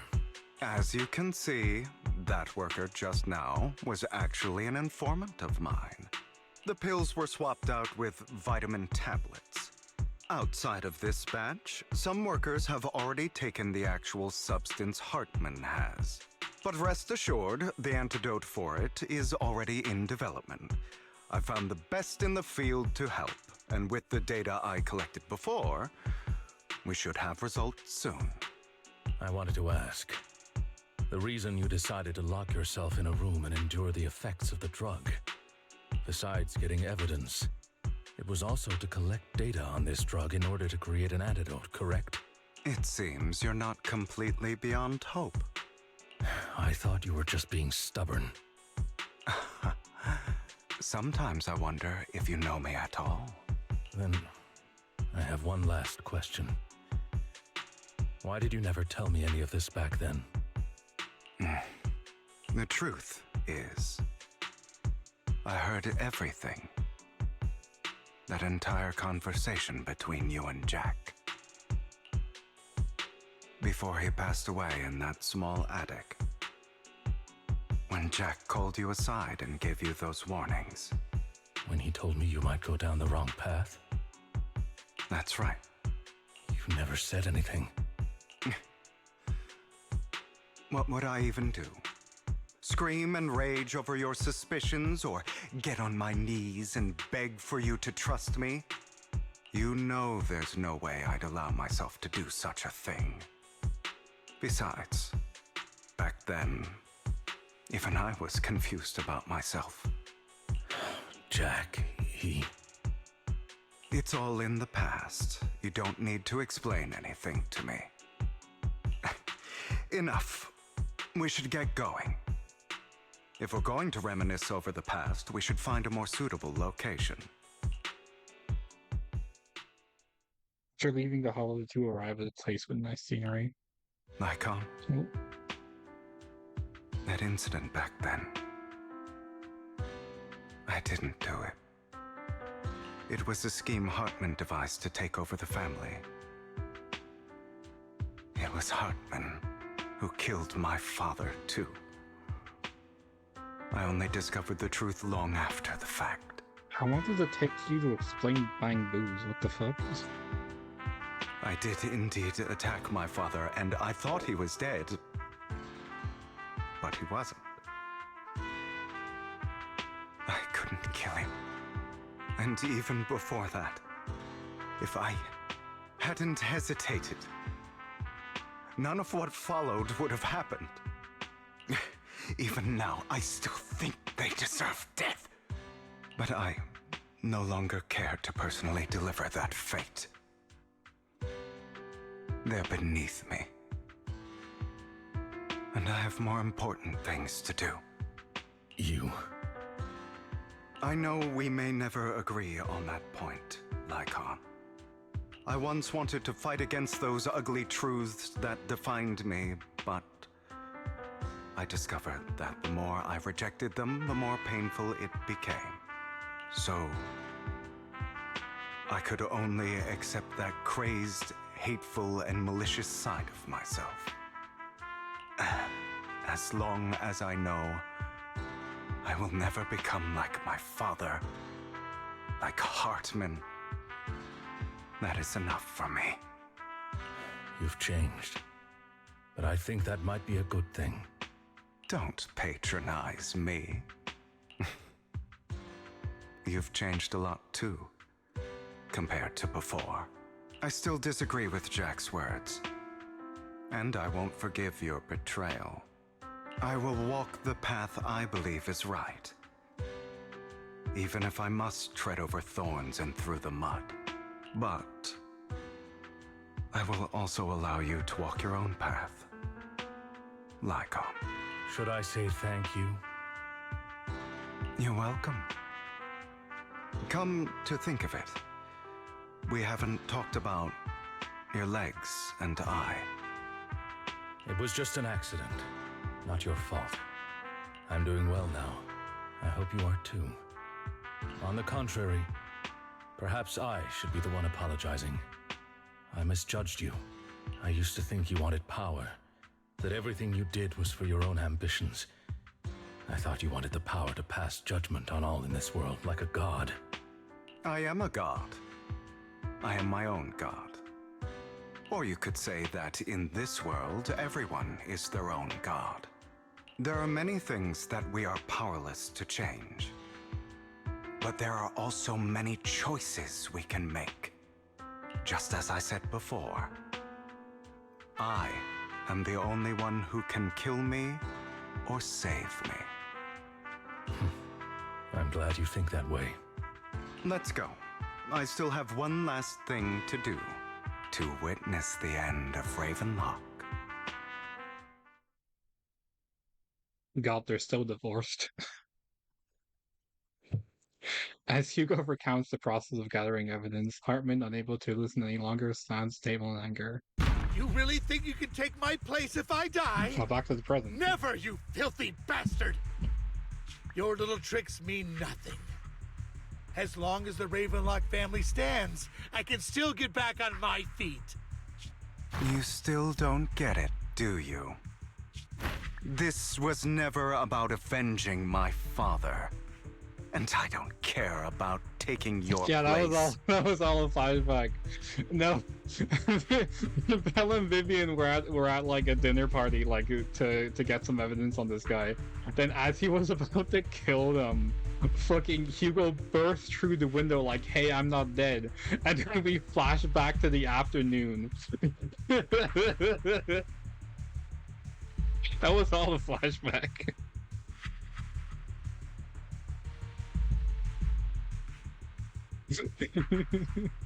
I didn't come this far just to kill you. That'd be pathetic. Right on cue. Why don't you take a look at this, Uncle? On behalf of Tops, I'd like to clarify that we had no involvement in the Ravenlock family's actions. Tops is officially terminating all partnerships with the Ravenlock family, effective immediately. We will have no further affiliation with them. Are you crazy?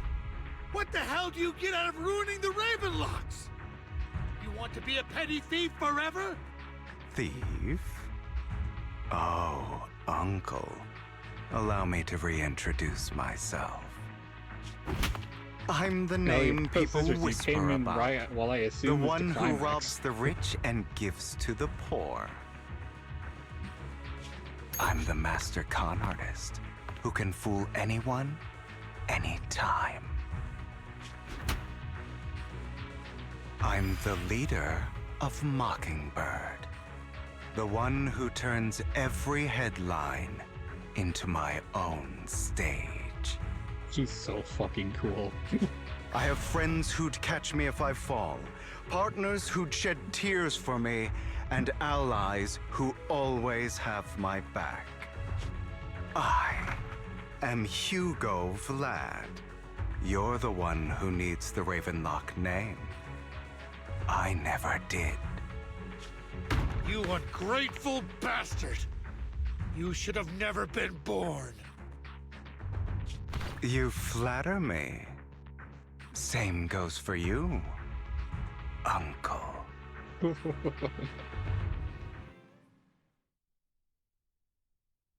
You leave the Ravenlock Manor on Hugo's speedboat. After reaching Port Elpis, you all wait for Lycon to arrive. You've done well, Vivian. You had better give me an explanation. And here I thought this would be a touching reunion. What's with all the anger? Hugo, I'm a member of Mockingbird too. Why does my phone keep picking up on my mic? Go away. And I mourned your death. Listen, Vivian. I don't want you or the people you cherish to get caught up in danger because of me. Is this when she says you are the people I cherish? I've always been selfish, so I don't hesitate to use you all as variables in my plans. Woof. But it is because I am selfish that I also don't want my failures to affect my treasured companions. In any case, if you were in the same position, would you not make the same decisions? Lycon's taking care of everything outside. We should go. Also, Belle, thank you. And I'm sorry for the whole act where I threatened you. It was the only way for Hartman to drop his guard against you and leave you be. I, Hugo Vlad, am forever indebted to you. He sure loves his name. With Lycon's assistance, you successfully leave the Ravenlock family manor and return to the video store. Master Proxy, although it is late, there is some important intel that I must give you now. Oh, is it time for more exposition? So, Lycon, you knew about Hugo's plan to fake his death? I was simply playing along. After all, I could not determine whether Hugo's plan would pose a threat to you. You are a student of the mayor's late friend, and I am obligated to protect you. You still have that habit of finding awkward excuses when you're embarrassed. Mr. Hugo Vlad, if you have any important intelligence to share, please do so with haste. I need to return to rest before midnight. You two sure are close. For the sake of a certain old fossil's sleep schedule, I'll keep it brief. Bro fucking rolled it, oh my god. I learned from Camille that Dina intends to embed the sacrifice core into the sacrifice. Apparently, it will make the sacrifice much stronger.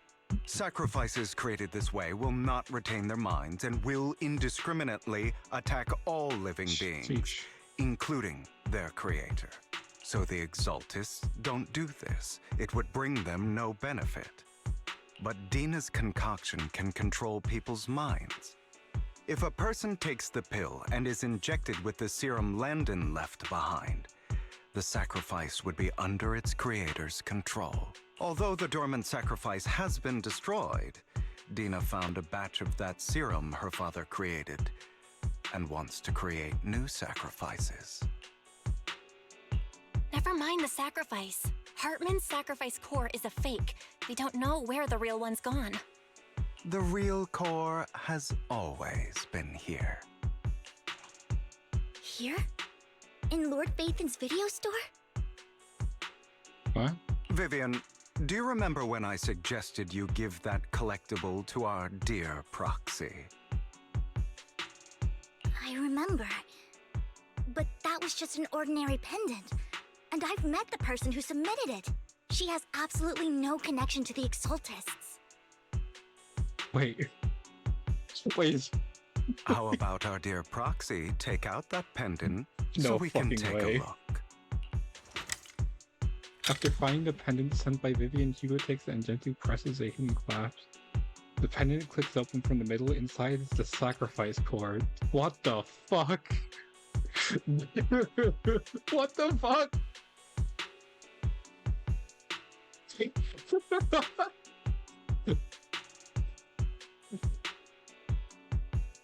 Damn.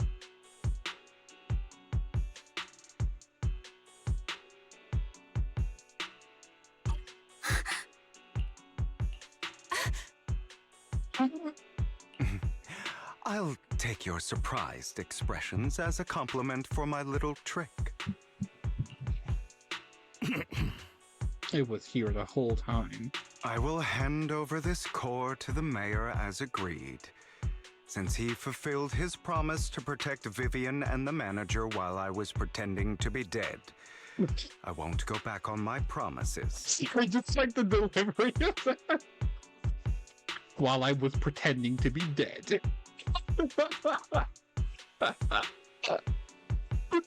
I don't know why that got me. I don't want to listen to that again. I will hand over this core to the mayor as agreed. Since he fulfilled his promise to protect Vivian and the manager while I was pretending to be dead, I won't... Why did he say it like that? Anyway. No wonder the mayor would promote rhetoric favorable to Mockingbird. I can't believe I thought he was actually being sincere.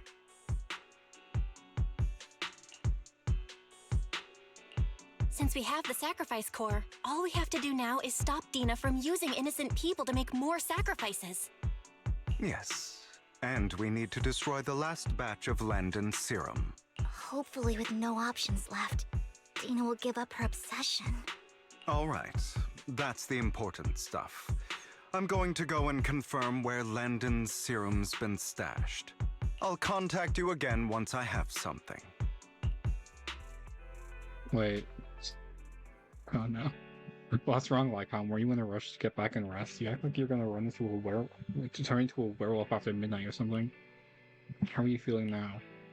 Relax, I'm not kicking the bucket just yet. You look a bit more run down than before. Just getting over something nasty, that's all. Risking your neck like that wasn't exactly smart. Maybe you should have... Lycon, remember when I said back when I faked my death? For a permanent absolute victory, we must endure the pain of cutting away rotten flesh? and persevere through the darkest hour before dawn. Not wrong, sure, but it was arrogant enough. Instead of playing God and picking who lives or dies, I'd rather just do what I can do. Because at the end of the day, a person can only shape their own destiny, nothing more. You've really come a long way. Well, I appreciate the compliment. Hugo, you got a lot of things to do, no more secrets. I will. I'll lay it all out. I'll lay it all out, promise. After a little chat, Lycon, Hugo, and Vivian say their goodbye and take off. Back in the room, you drift off to a deep, nice sleep. Well, Hugo sent a message earlier. There's new progress on the sacrifice situation. They found a large basket of unused sacrifice serum. He wants us to be their guide. He, Vivian, and Lycon will be heading into the hollow with us to destroy the serum. And I'll use the HG system this time to head to the hollow with you all. Tell me when you're ready and remember to bring EOS with you. This should be the climax, right? This isn't gonna go on for another, like, hour. Okay. Alright, hang on, let me check something.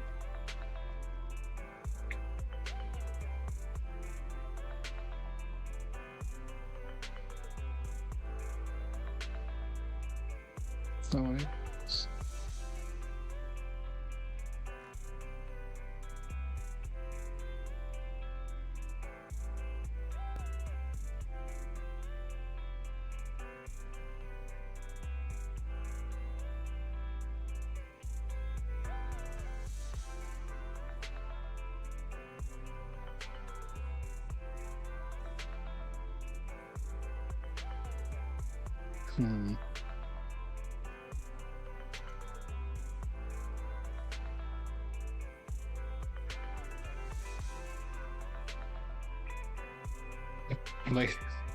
I'm like trying to skim a video playthrough of this without like spoiling anything.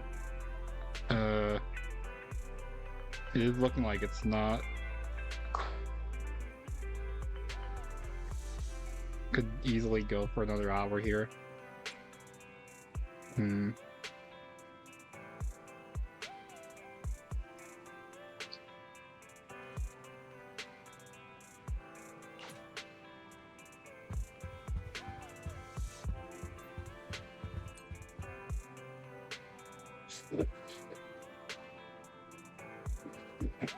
You know what? Entirely leave it up to chance. Let's say if I roll Vivian right now, I'll continue. I had saved these for. I never managed to actually grind it out more. So if I need to, basically the logic here is if I don't get Vivian here, I'll need to actually grind because I never had the opportunity to do so before. And so that's an excuse to stream again before Vivian, rotates out for Hugo and Lighter. Let me just... Wait. Oh. Where is the... There it is. So, if I don't get Vivian here, that's... If I don't get Vivian here, then that's your cat one attention, then that is an excuse to stream again. And finish off the epilogue in a third stream when I thought it would take two. Lol. Anyway, yeah, if we got Vivian here, we'll continue the epilogue. That's big bet I'm making right now. Let's see.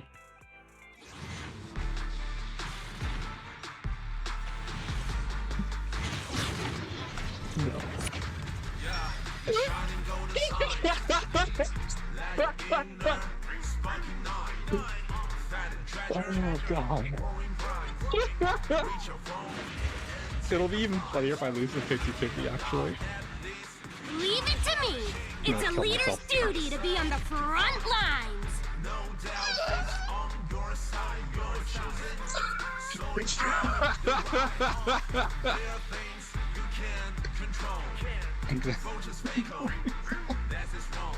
Why are you spamming LOL? I'm just gonna, go away. Well.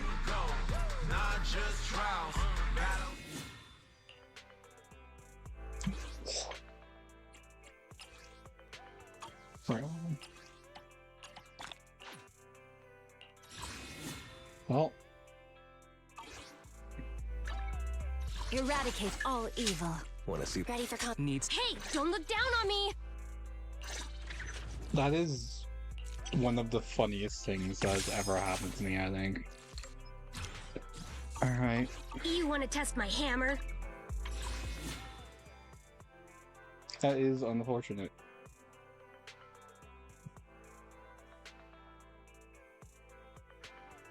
Yeah, let's do this. Let's do a few more. Why not, right?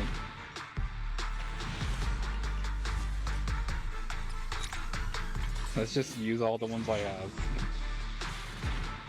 Because of what I do.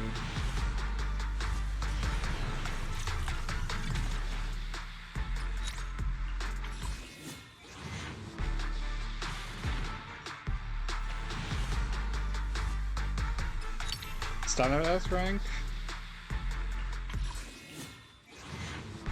Soldier 11. I don't know why I played there. Like, I knew the answer, my brain just couldn't think of the name for some reason. That's 2 8 in a row. Anyway. No, hang on, it's I don't think I'm gonna get another one, so just use those. Yeah, it ends up being another temple, just all separate.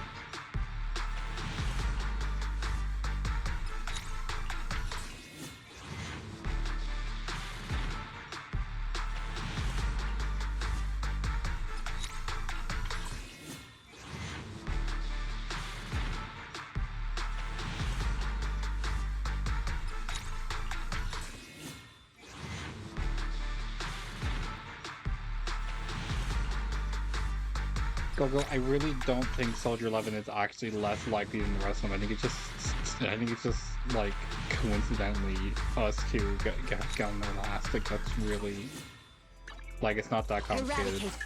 Ready for stand yeah, just Soldier 11. Awaiting further instructions.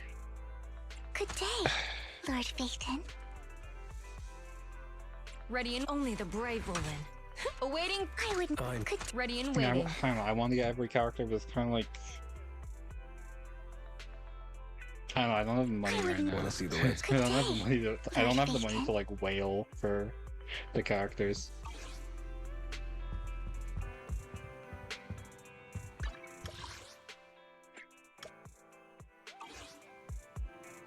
How many polychromes do I have? Yeah, it's just barely. If it was 130, I would like. What does that mean?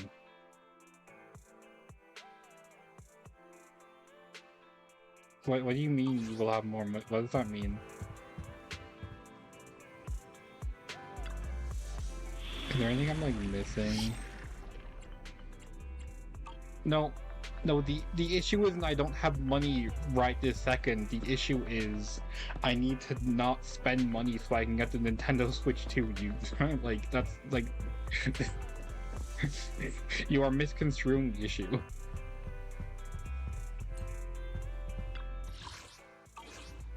So, like anything I can like open.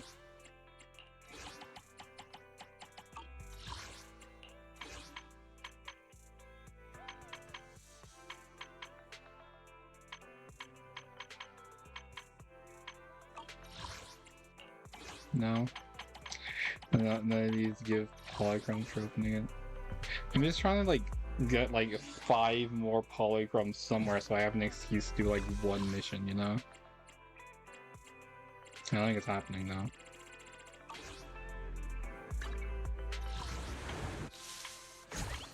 Yeah, there's like this event I'm like saving for an excuse to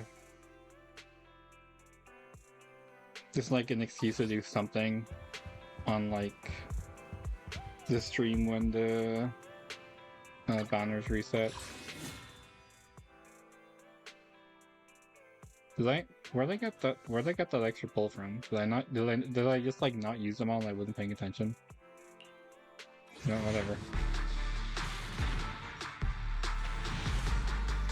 No.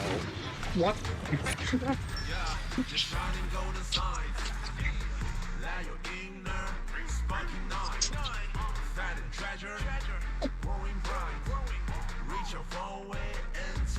Let me make this clear in advance.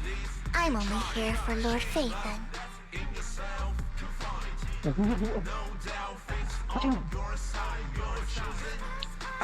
can't believe that just happened. I was like, oh, but where can I get like one, or can I get like just a little bit more polychrons? Because like the missions only give 30, and I needed 35 for another one, you know. So it would be, so like it feels like a bit of a waste to just do an entire like 2 missions for it, you know. So it's kind of like, okay, where do I get the polychrons? And I was like, oh wait, I still have. How do I get? Do I just like not use all magic and use that last one?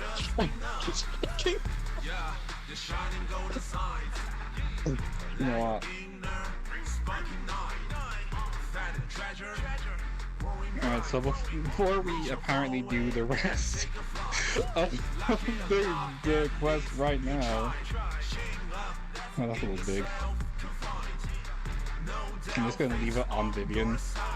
I need to go get a snack.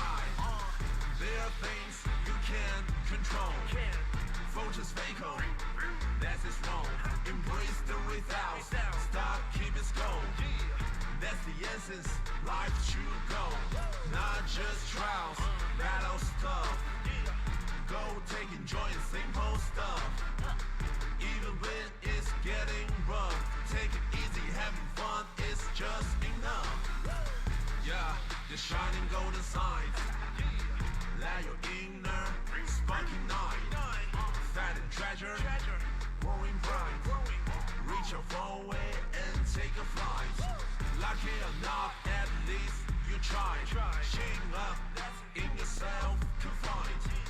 No doubt fate's on your side. You're chosen, so enjoy the ride. There are things you can't control. Fortune's fatal, that's its wrong. Embrace the without, stop, keep it going. That's the essence, life should go. Not just trials, battle stuff. Go take enjoy and simple stuff.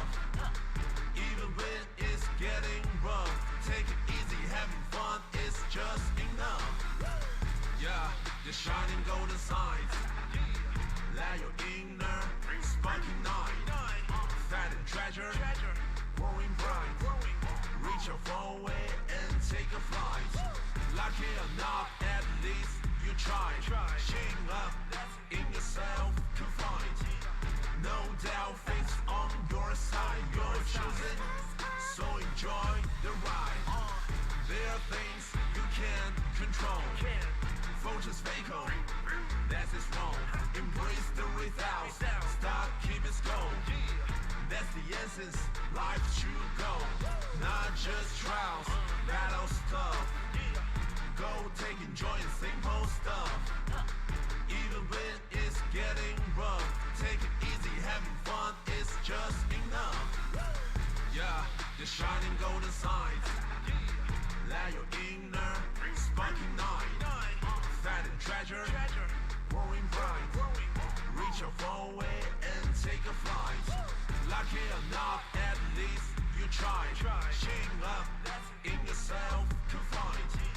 No doubt fate's on your side. You're chosen, so enjoy the ride. There are things you can't control. Fortune's fatal, that's its wrong. Embrace the without, stop, keep it going. That's the essence, life should go. Not just trials, battle stuff. Go take enjoy and simple stuff. Even when it's getting rough, take it easy, having fun is just enough. Yeah, the shining golden signs. Let your inner spunky night. Fat and treasure, growing bright. Reach out forward and take a flight. Lucky or not, at least you try. Shame up in yourself to find.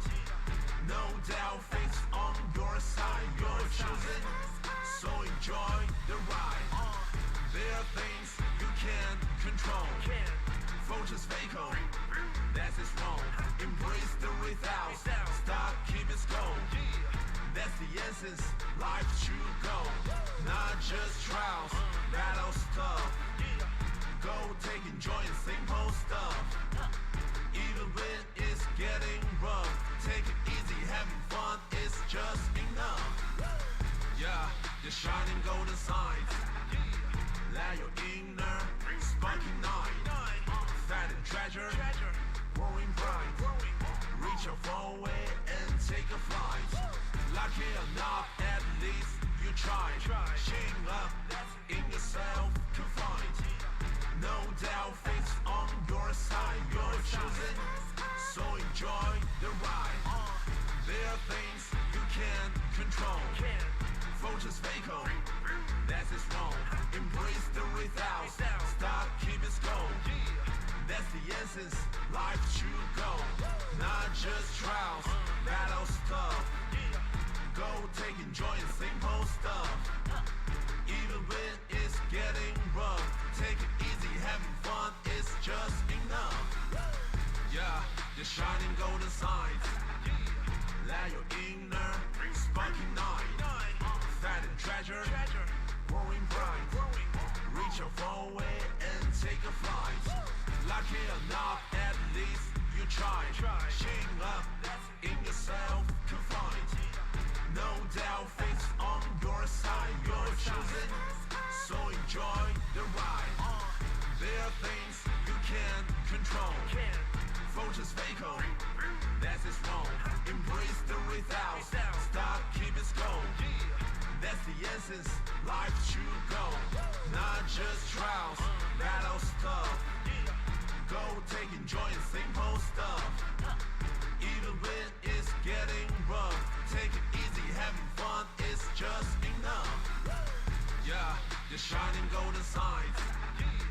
Let your inner sparking night. Fat and treasure, growing bright. Reach your phone away and take a flight. Lucky enough, at least you tried. Shame up in yourself to find. No doubt fate's on your side. You're choosing, so enjoy the ride. There are things you can't control. Vultures fake on, that is wrong. Embrace the without, stop, keep it slow. That's the essence, life should go. Not just trials, battle stuff. Go take enjoy simple stuff. Even when it's getting rough, take it easy, having fun is just enough. Yeah, the shining golden signs. Let your inner sparking night. Fat and treasure, growing bright. Reach your phone away and take a flight. Lucky enough, at least you tried. Shame up in yourself to find. No doubt fate's on your side. Usually I don't like getting on stream, but I have a feeling I'm not going to be doing a lot of talking for this the last hour, so. This is the path. Sorry, my stairs are like my stairs win me every time because they're like going around, so I have to turn twice while I'm going up the stairs, and like I'm already not used to stairs to begin with because I would never turn down Lord Fate. Anyway, I'm winded right now. The stairs are my mortal enemy. You see.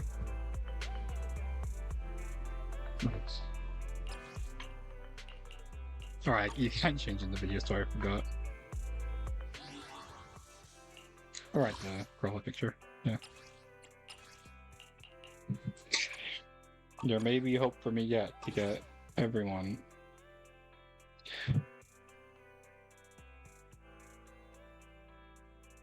I'm just kind of hinging on the fact that I will have funds right before version 2.0 comes out. Because like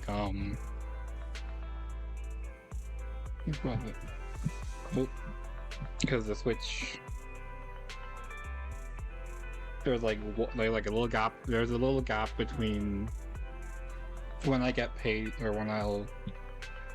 there's a gap between when I get charged for the Switch and when 2.0 comes out. That has a day I get paid in it, so yeah. Anyway, let's just continue.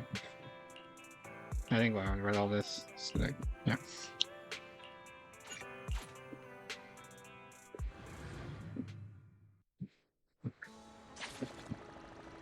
Oh.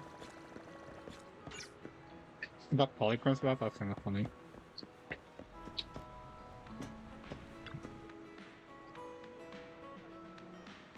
Their managers are here. I shouldn't have. Anyway, I should have waited until like an actual dialogue event. Anyway, having two Lord Phaetons leading away from me must be I must be the luckiest person alive. I've been counting on you too, as according to my intel, this is quite a large batch of serum. My guess is that Dina wouldn't put all the serum in one place, so we made this split up. Yeah. Just to be safe, we'll be counting on both of you to guide us. Once you're both ready, we'll head into the hollow.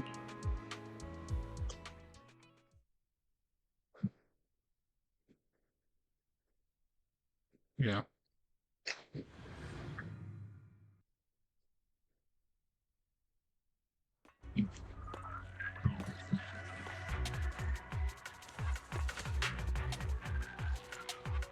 Landon's stash should be somewhere nearby. I did some digging. Some of the missing workers were brought here too.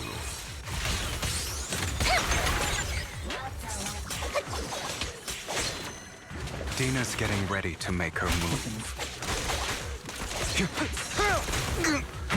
Don't worry, we'll clear them out. Very distracting.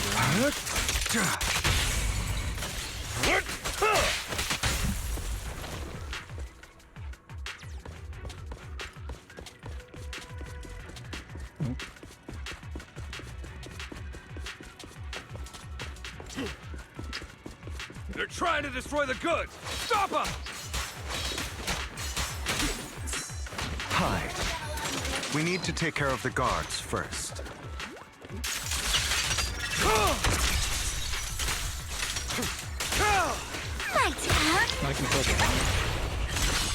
Yep. Some of the serum is stored in this warehouse. Anyway.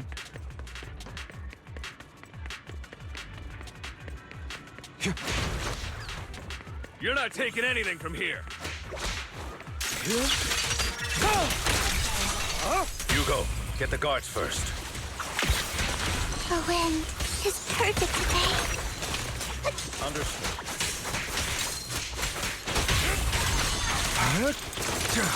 You just stepped into your own grave!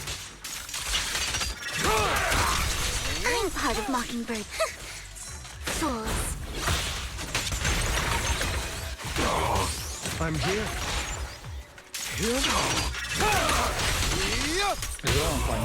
Stay calm now. They've also just not used Lycon much at all. Where are you looking? That's the main reason for that. Move it! Looking it right now.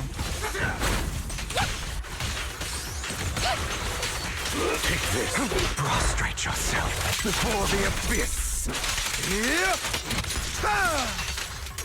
Allow me to raise your Don't touch me. Yeah, right now I'm just oh, never mind. More of Landon's serum survives than expected. Fortunately, since they're still here, it means Dina hasn't executed the final step of her plan. There's likely a lot more stashed around here, and we have yet to locate the missing people. Our actions here won't go unnoticed. Perhaps they're making plans to deal with us on their side. With Landon and Dina's concoctions combined, she may be capable of creating a sacrifice that obeys her. If it comes to that, this will get far more troublesome. How about we split up? Hugo and Lycon will destroy what remains of the substance around here, and Vivian and I will go search elsewhere. Very well. Let's go with your plan. But be careful if you encounter Dina and her people. According to Camille, she's absolutely obsessed with completing her father's dying wish. Who knows what she may try? Let's part ways here for now. And perhaps the other manager could use Eos to guide us. Well, Eos mentioned? Sure. I've been feeling better these past few days, so just follow me. It's only now that I realize how fortunate we are to have two Lord Phaethons. Although, I feel like our work's doubled. In the past, Belle and I would only ever work on the same route. Greater power means more responsibility. And in any case, I'm sure the mayor would be able to provide double compensation. He's a very generous person, after all. Right, Lycon? I will request additional compensation from the mayor. Yeah, get him to pay us more, bitch. Compensation is just one aspect. It's one thing with Belle being in the Hollow in person, but now with us working on separate routes, I can't help but worry even more for her safety. Oh, but I trust in your abilities. I'm just not quite used to this. As they talk, Vivian stands behind them and suddenly sheds tears as she gives that one Lamono. She turns and quickly approaches the area where Landon's serum is stored. Vivian recalls the tears she shed when looking at Phaeton and the destiny she saw then. This is the future I saw. Lord Phaeton. Vivian closes her eyes as if making a decision and then grabs a vial of Landon's serum. If a tragedy is inevitable, then let the misfortune fall upon me. I'm sorry. This time, I will make sure the future I saw does not come to pass. I don't want to bring you misfortune. That's all I wish for.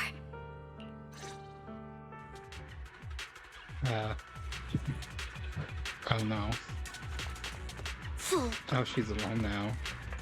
Leave this to me, Lord Phaeton. You better not get my trust dirty. Huh?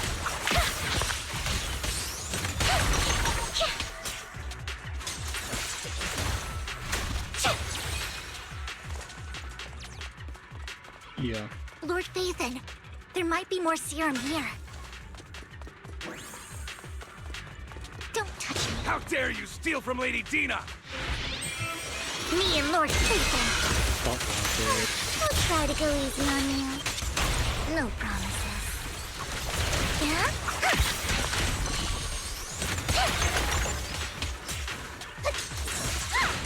Fool. She's flashbang me? Oh, he's dead. Alright. There are containers by the fissure. Don't touch, there's got to be something inside. Let's try opening. Oh. You don't want the money anymore, please just let us go. I don't think I'm going to make it. Just send my pain, please. We're here to save you. Are there any other captives? There were, but they all turned to ethereals. So many ethereals. They're all dead. Please just let us go. That girl never intended to let us live. My friends will get you out. We'll deal with this. Don't be afraid. You'll get out of the Hollow alive. We promise. Really? Oh, thank goodness. Be careful. So many people were brought into this. They're all ethereals now. Really, really scary ethereals. I can't even imagine what she's planning to do with such a massive horde of ethereals. People will die. Everyone will be killed by those ethereals. Hush, say no more. My friends will get you out. Leave the rest to us. After contacting Hugo and Lycon, they quickly arrive. You eventually decide to have them first take civilians to a safe place, while Vivian and you continue to search for any overlooked serum or victims. Shortly after they leave, a familiar voice comes. It must have been tough for you to find this place. Vivian, if you had stayed out of it, I wouldn't be so eager to get rid of you. Those people have been taken to safety. You're all out of options. They're just mere test subjects. So what if they get away? There will always be people consumed by greed, and therefore, they will come willingly to me. In any case, what are a few sacrifices in comparison to the completion of Father's grand ambition? Dina, you deceived those people. They didn't come willingly to you. You tricked them, just like Landon did back then. Deceived? Father gave hope to those who had everything taken from them by the Hollows. Vivian, you once rejoiced at the hope Father offered you, too. Before Father took you in, you were no more than an omen of disaster that no one wanted. It was Father who gave you shelter and a purpose for existing. Do you remember the first time you bestowed a blessing under Father's guidance? How did you feel When that person looked at you with adoration and gratefulness. That was the first time you felt hope. Like your existence had a purpose, right? Don't forget that it was Father who, through what you call deception, gave you hope. And you, what have you done? You basked in Father's attention and everyone's adoration, only to destroy everything. Do you think that by leaving the Exaltists, those people will live better lives? Of course not. Those who suffered under the Hollows will only continue on as walking corpses, without the hope Father gave them. Do you really think you're some sort of savior, Vivian? In the end, you're just an ungrateful brat who brings misfortune to those around her. It was you who destroyed everyone's hope. Not everyone wants to live in false hope, Dina. You say it's because of greed that people willingly become your sacrifices. Perhaps those people aren't entirely virtuous.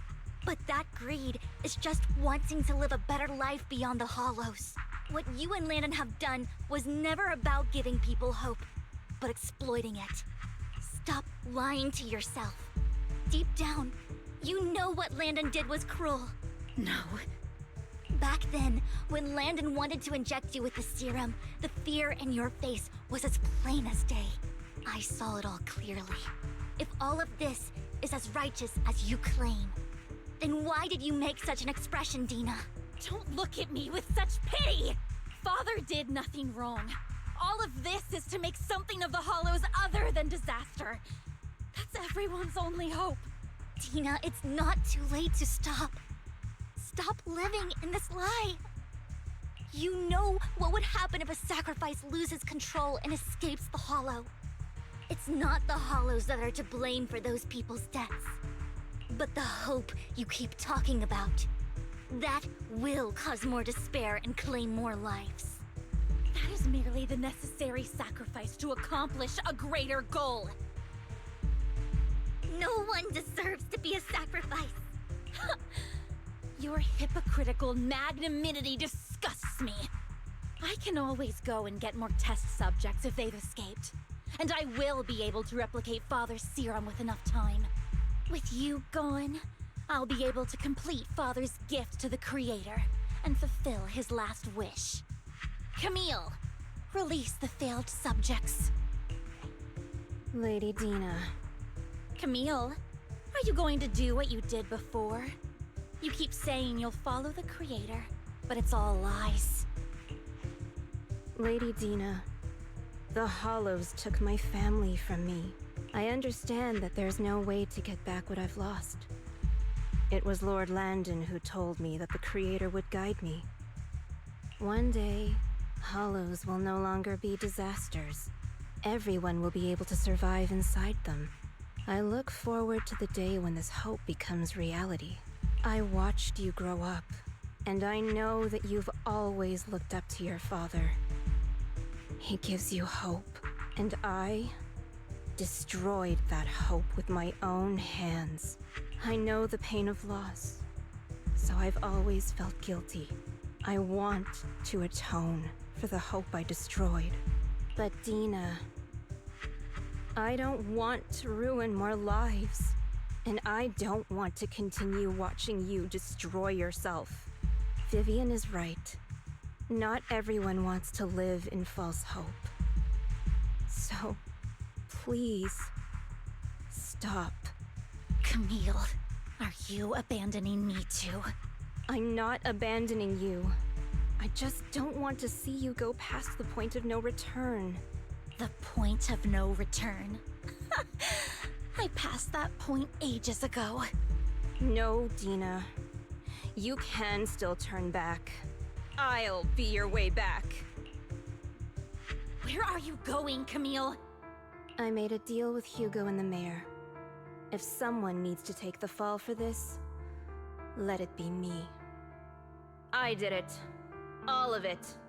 I've been forcing Landon's only daughter, Dina, to research how to create sacrifices. I colluded with the Ravenlock family for my own gain. Everything Dina did was under duress. Since I've kept her captive for so long, she doesn't have the skills to survive as an independent member of society. She'll need a caretaker and teacher. Someone who will look after her and educate her. No! I refuse, Camille! I refuse to accept this! Dina, I'm going to dispose of those failed subjects. I won't allow it! You'll die! I won't allow it! You can't leave me. I command you! You've always followed my orders, and you will follow them now! It wasn't your orders that I've been following. My younger sister, who was stolen from me by the Hollows, also had such beautiful red hair. When Landon told me the Creator could bring me hope, you were standing there, right behind him.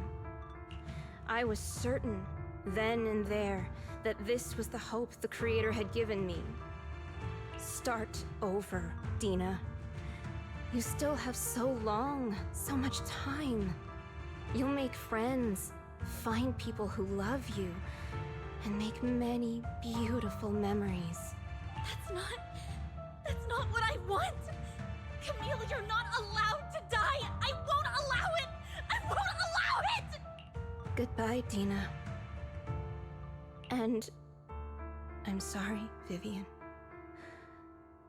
I'll leave the rest to you. Camille resolutely walks towards the fissure. Oh, that's a... yeah. I was so confused. That's the game sound effects. As Dina stares at her disappearing figure after a moment, she also walks forward.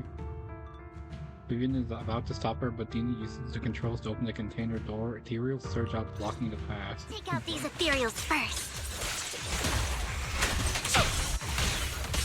We can't let Camille's efforts go to waste.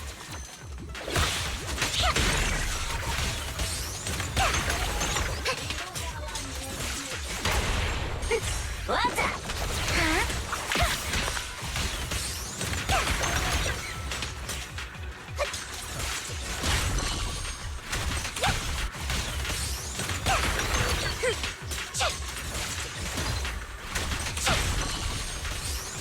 Let's go after Dina, Lord Phaethon. They must be on the other side of the fissure. I still don't know what those things are.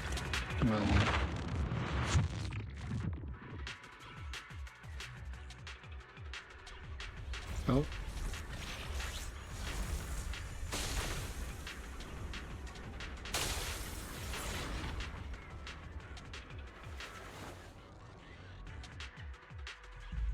Are you satisfied now, Vivian? You were the one who brought yourself to this point. You're saying this is all my fault? Losing my father, losing Camille. I wish you had never come into my life. At first, when Father brought you home, I was happy. There are so many Exaltists, yet Father never allowed me to get too close with any of them. I never had any friends either. But when Father brought you back, he told me to take good care of you, that you were my first friend. I was also so happy the first time you took my place in helping Father select a person to receive the blessing. Because it meant you were different from all those other people. You could stay with me. But soon, I grew jealous. You took the attention that should have belonged to me. You even took Father's love from me. It's only because of my ability that Landon... I know, but... Vivian, jealousy is something you cannot control.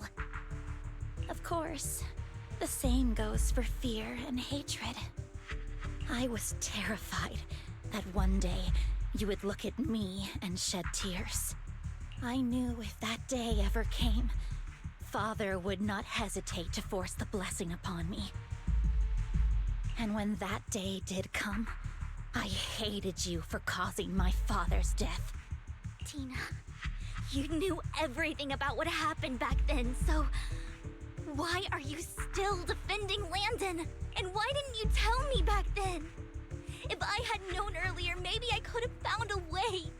Because only thing that makes me more special than you, no? It proves I had Father's trust. I was more useful to him. Vivian, you said you wandered without a home ever since you were young, hated by anyone you encountered.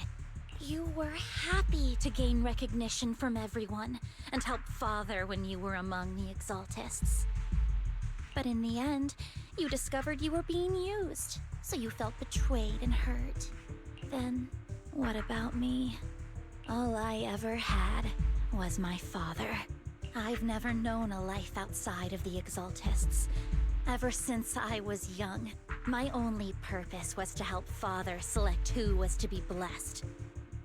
The only purpose I had was my father and the Exaltists.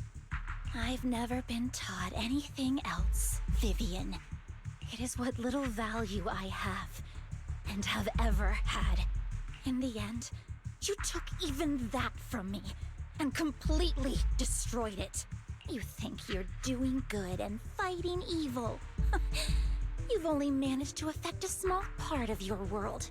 But have you ever wondered if maybe that's all there is to my world? I never wanted to hurt you. You were also my first friend. And that's why I wanted to save you back then. Save me? You and Camille all talk about saving me. Why don't you understand? To me, loss is so much more painful than death. I mean, yeah. That's just kind of how it works. Tina, you can start over. Everything Camille did was so you could live on. Let's leave the Hollow together. There are so many amazing places in New Eridu. This time, I'll take care of you. I've also met so many amazing people. I'm sure they'll love you too. Okay, Dina?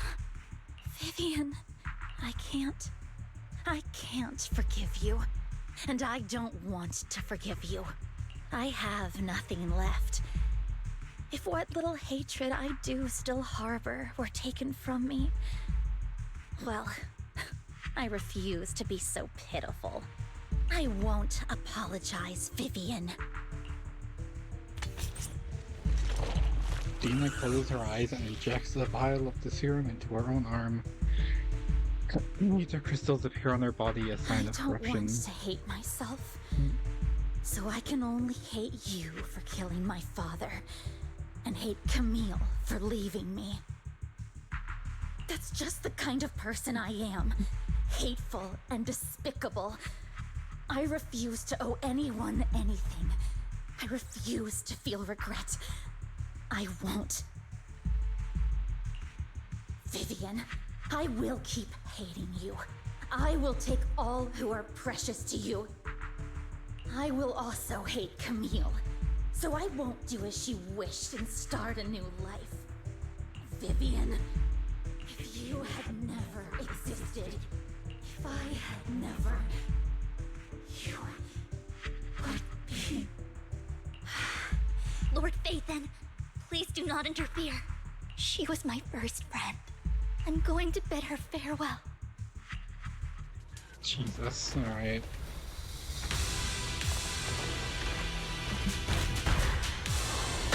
What? Wait, that's not the figure that was there a second ago. I guess Dina, she changed a lot. Soon, the pain will be over. Lord Phaethon, don't come any closer!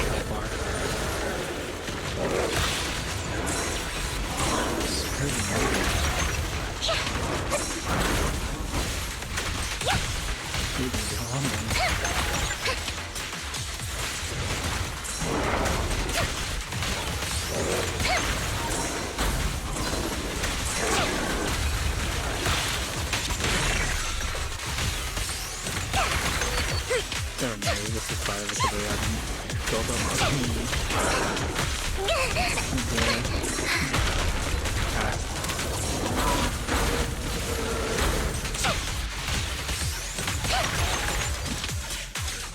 Notice me, Lord Phaethon.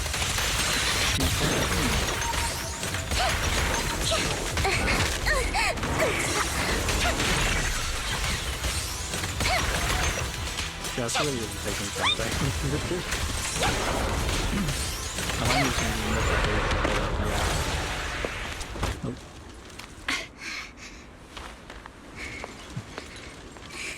Behind you!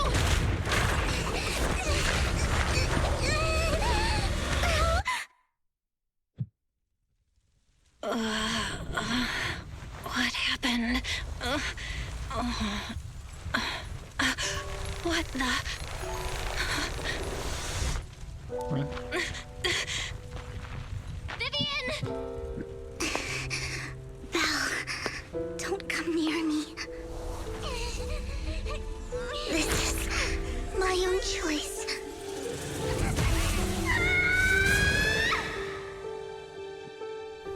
I will change the fate I saw. Vivian! I just want you to remember me when I looked my best. Vivian! Vivian, your body. I'm sorry you had to see me like this, but I don't want to be the one that only brings misfortune anymore. No, please. No. It's so warm, and the night is beautiful.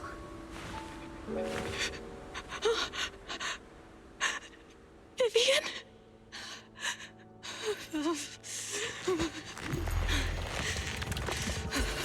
No. What? What's going on? It can't end like this.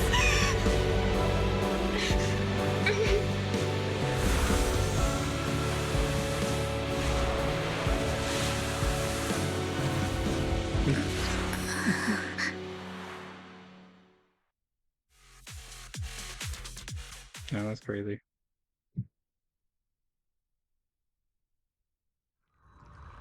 It's just, it feels as if you had a long dream where you saw your teacher again with her familiar smile, but soon the environment and your teacher both dissolve in the water, like behind the misty curtain, blurring then Belle, vanishing. You're scaring me.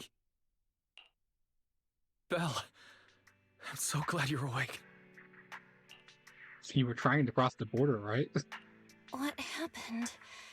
I remember Vivian and I... Wait, where's Vivian? She injected herself with Landon's serum. Hugo and Lycon brought you out of the hollow. You were in a coma and... I'm so glad you're safe. And you said Vivian used the serum on herself? But she looked fine to me, barring a couple of scratches. Hugo sent a message earlier saying he got her checked over, and she was all right. Can you recall what happened? The situation was dire, so Vivian used the serum on herself to defeat the ethereals. I saw the crystallization process starting to occur. And then I can't describe it, but I think I saw something. At the time, all I was thinking about was wanting to remove the crystals from Vivian. I don't even know what I did. But then I passed out, I guess. What happened after that? When I led Hugo and Lycon there, it was just you and Vivian lying on the ground. We didn't see anything else. Never mind that for now. Belle, do you feel any discomfort? Just a bit dizzy. For tonight, just get some rest. Hugo and Vivian said they'll come over tomorrow, so we'll discuss everything then. Okay. Good night then. Good night. Fucking Australian sounding ass. This time there are no strange sounds or sights in your dream, and you sleep peacefully throughout the night. Shortly after you wake, Vivian, Hugo, and Lycon arrive at the video store. Lord Phaethon! How are you feeling? No headaches? Leg pains? Heart palpitations? Loss of appetite? Vivian? I was just so worried. Sorry. Anyway, Lord Phaethon, I'm so glad you're okay. What happened this time was all my fault. You only became an ethereal to defeat Dina. If it weren't for you, neither of us would have made it out alive. So, what happened?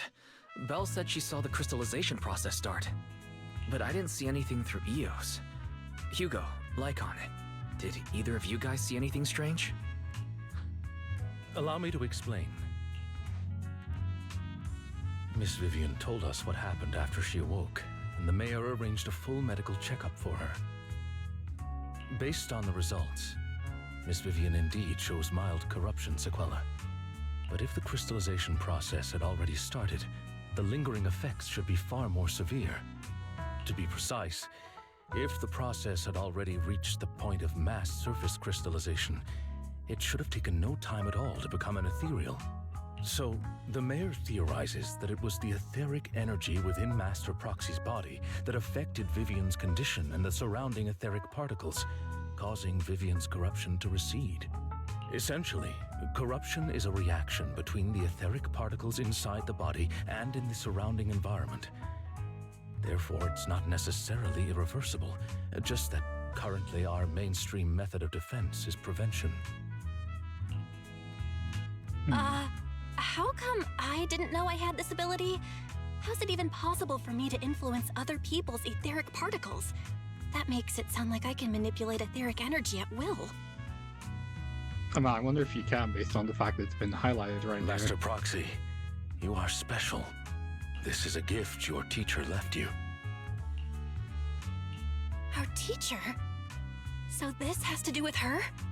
I don't know all the details, so I cannot explain everything to you. My apologies.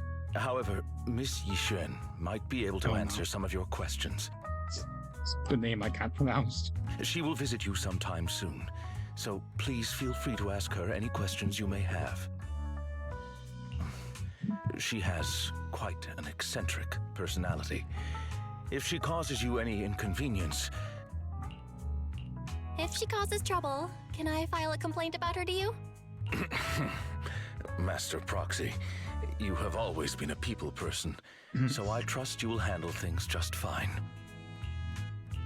That just makes me more worried. In any case, the mayor has asked me to give everyone his most sincere gratitude. Unfortunately, the mayor could not come personally, but has promised everyone a favor.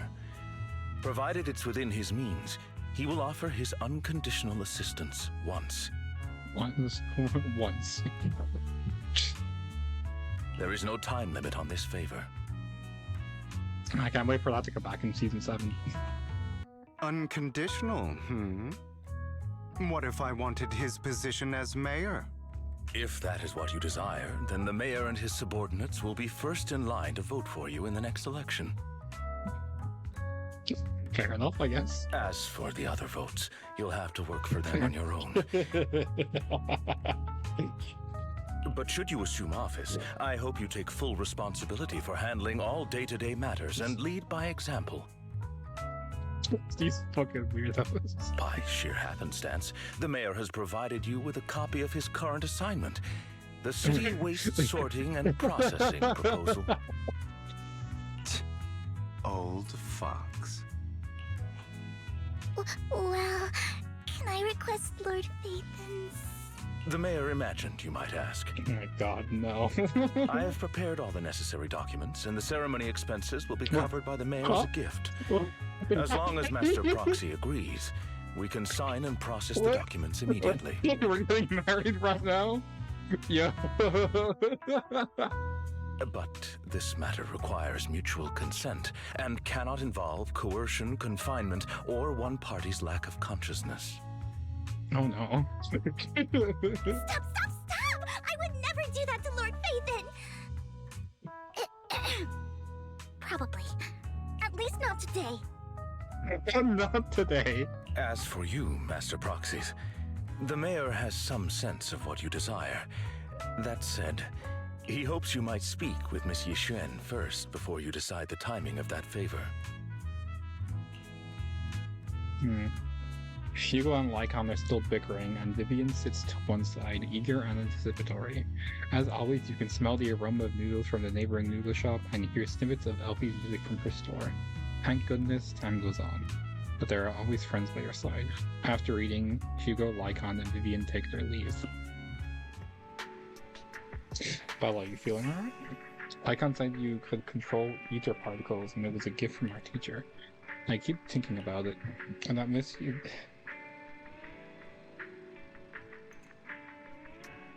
We should have been here. But let's not talk about that for now. If you've only just started to feel better, you should get some rest. I'll be there with you whenever, whatever happens in the future. Alright. So where do you get the rewards from the chapter before you actually end the chapter? Thinking back on it a lot sure has happened recently, but can I really control etheric energy? If this is the gift our teacher left for us, then doesn't that prove that our research which focused on mitigating the damage follows have on humanity? Perhaps this can serve as evidence that she was innocent, but I don't feel anything yet. It doesn't feel like I have any special powers.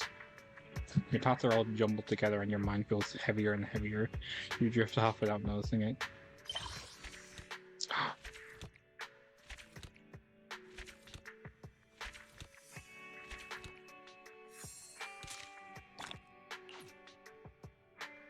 Wow. New Eridu continues to coexist with sacrifices, and neither daily life nor hidden crises ever cease. New stories in the distant horizons are surely exciting, but one should also cherish each passing day, present hour past. One day they'll become memories worth holding on to. Alright. Is it not over? Huh? What do you want? Belle, someone calling herself Yuan is here for you. She's dressed like one of those masters of mystic arts from those movies. Do you know her? Well, fucking like on mention whatever, I do. I do. She said Vivian and I when we encountered the materials before. Wise, do you remember what the mayor said before, that he's bringing the Void Hunter rank special investigator to help us adjust to our ether aptitudes? I see, no wonder she has such a unique presence. According to her, we have good feng shui. And 6th Street is geomantically blessed and a good place to live too. That makes sense. Really? Yeah, she looks so serious. It doesn't sound like just empty flattery. You weren't here when she came in earlier. I asked if she wanted to stay and wait, but she said she wanted to take a look around and you could talk once you were free. If you have the time now, you should go find her, Belle. Can I do the achievements first? Anyway. We're not quite done, apparently. Woman. That's not... Woman. I did not expect that such a spiritual entity would exist here. It appears this street is a geomantic gem. A spiritual entity? His name is Howl, and I guess you could say he's a neighbor of mine. Is there something special about him? No, I was simply a bit surprised. It's rare to find such an intelligent individual of this breed. Even huskies can be really smart.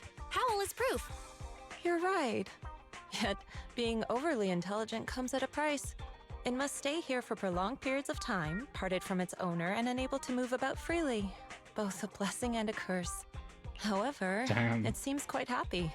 We've strayed a bit off topic. Since you're back, let's discuss our partnership. Alright. He's such. He's gently pets Howl's head, stuffs a few days into his money pouch, and then you return to the video store. Nice job. Good air circulation, excellent layout. Very suitable for a business.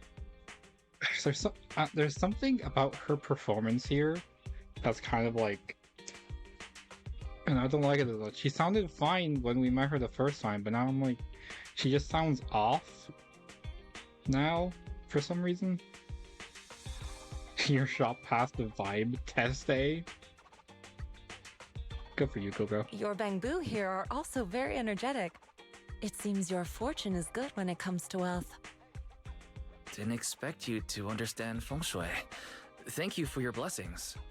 But who exactly are you? I suppose this is our first official meeting since parting ways in the Hollow. Now that both of you are present, allow me to reintroduce myself. My name is Yi Xuan, a mystic from Yunquei Summit. Wait, mystic? Like those people in movies who can tell your fortune and go around blessing people? This is my first time meeting one in real life. But what's Yuinkui Summit? Just an ordinary sect of the mystic arts.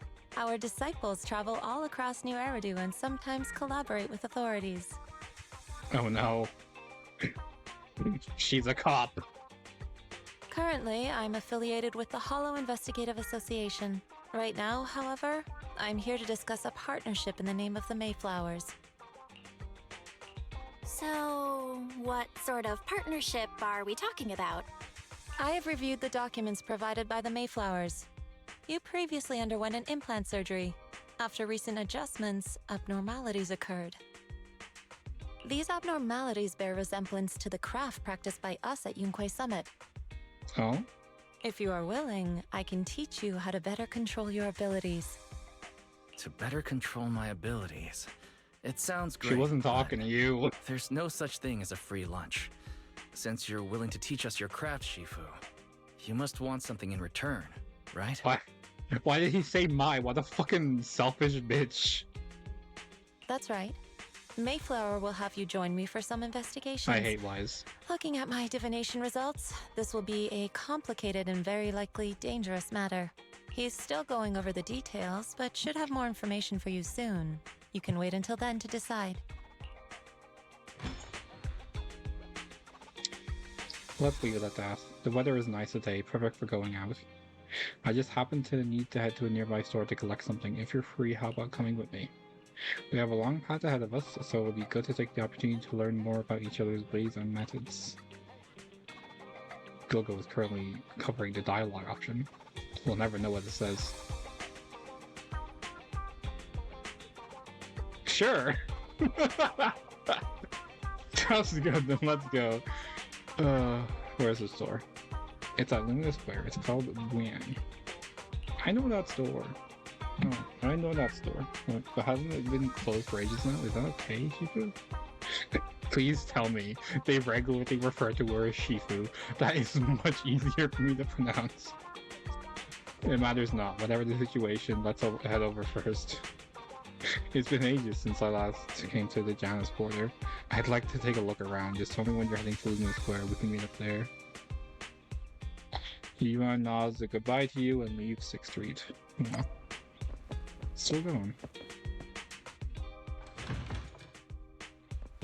I thought we were done, but apparently we have a little side quest, and like we're still in the middle of the immersive storytelling, so I can't cut off the stream. I have to do all this because I can't do anything else until like this is over. Please help me check my fortune. Here's my palm. Look, doesn't this thick wealth line mean I'm about to strike it rich? I've looked it over, and your fortune is decent. Huh? You barely looked at it, and you're already done? You have good fortune. What? You don't believe me? I do. Thank you so much. Next, it's my turn. Hey, wait, hey, quit cutting in line. So, this is where you were. Who are all these people? You're here, Belle? I decided to take a break. I didn't expect so many people to come seeking my divination services. Don't worry, I need no more than a simple spell to solve this matter. Facing the crowd, Yuzwen remains calm and composed and says... What? What happened? What? Where'd it go? What?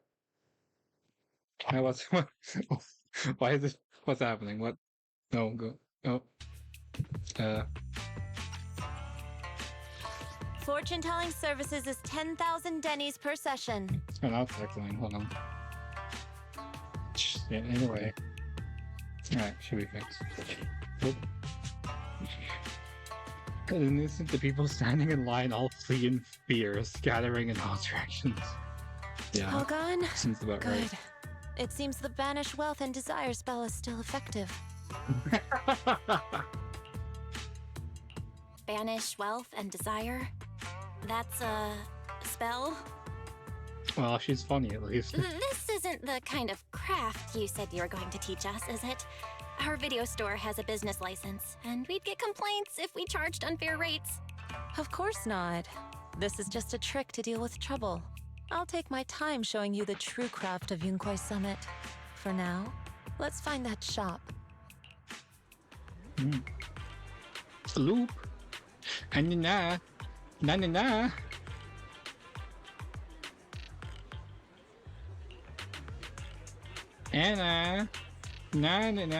Or whatever. An immortal, what the hell? Alright. Oh, never mind. I am no immortal, just a normal mystic. Well, there's that gone. However, it appears you're in quite a pickle. Anna. Anu.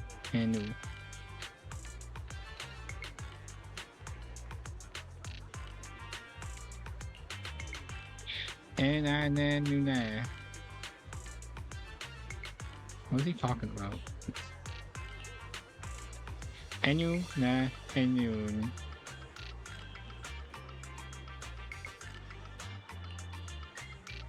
I'll take him to a repair store.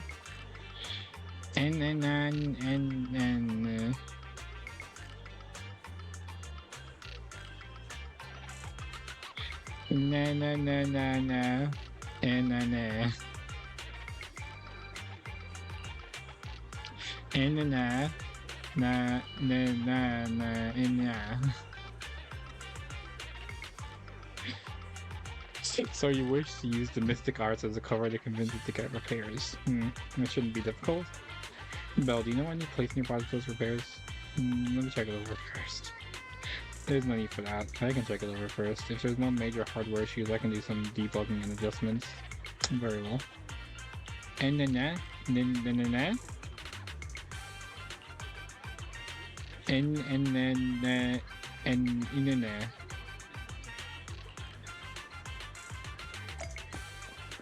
Time for a Bang Boo minigame.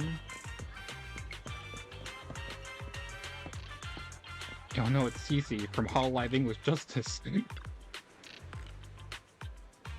And then Cece, look, I brought you to the Fine Immortal. And Anna? Really? Oh, wait, no, I'm not supposed to read it. Oh no, I fucked it up. L.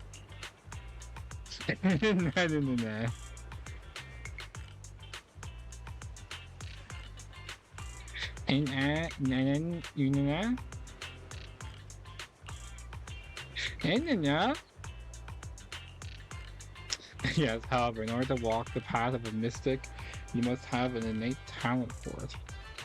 Please allow your senior sister on the path of mysticism to check you over.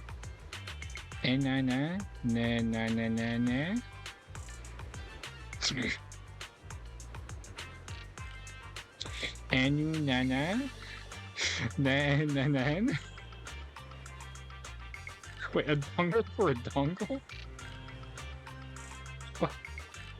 Damn. Let's check the Bang Boo's parts. Calm down now, let me check your parts first. Never mind. You carefully check Bang Boo CC's parts. Its network module is a little bashed up, but its damage is minor. You fix it. What? Was that really necessary? It was like, whatever. Anyway. Oh, wait, no, that was the right way around.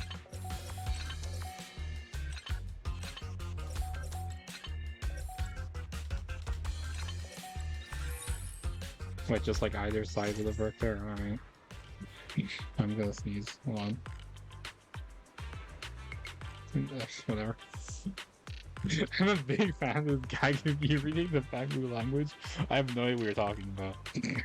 Great, all repaired. How do you feel?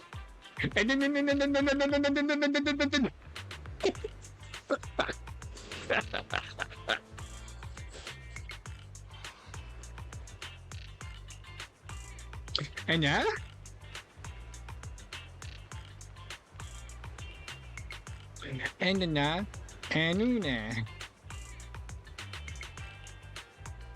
Congrats, you are now connected to the internet.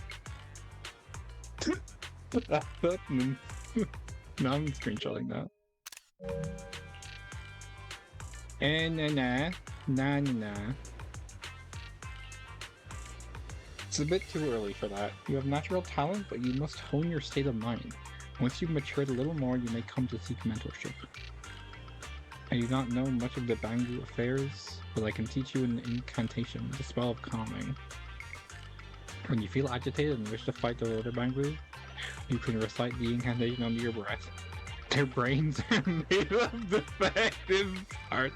I'm also screenshotting that. That's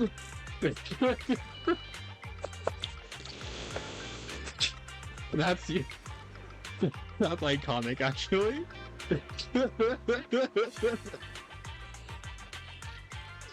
Thus you can avoid conflict and disaster. Nah.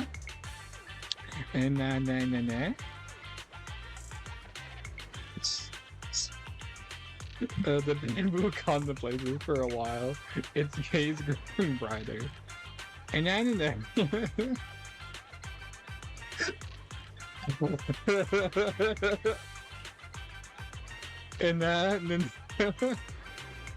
oh.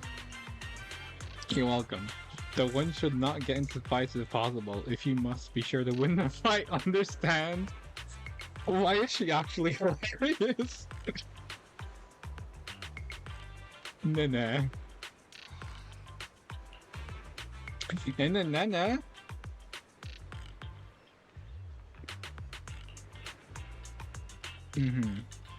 Since you're all right now, it is time for us to take our leave. Well, let's head to that store.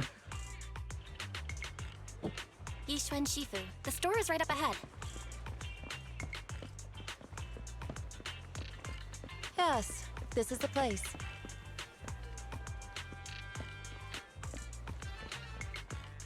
I see. Ah, this is the one. Seems it's closed. Another wasted trip. This is when she reveals that she owns this store. Not necessarily. 1 second, please. Oh, Yijuan walks up to the door, gently knocks 3 times in the rhythm, and then slips a note through the door. A moment later, someone coughs and cracks open the door, passing something to Yijuan. There's someone inside. Huh?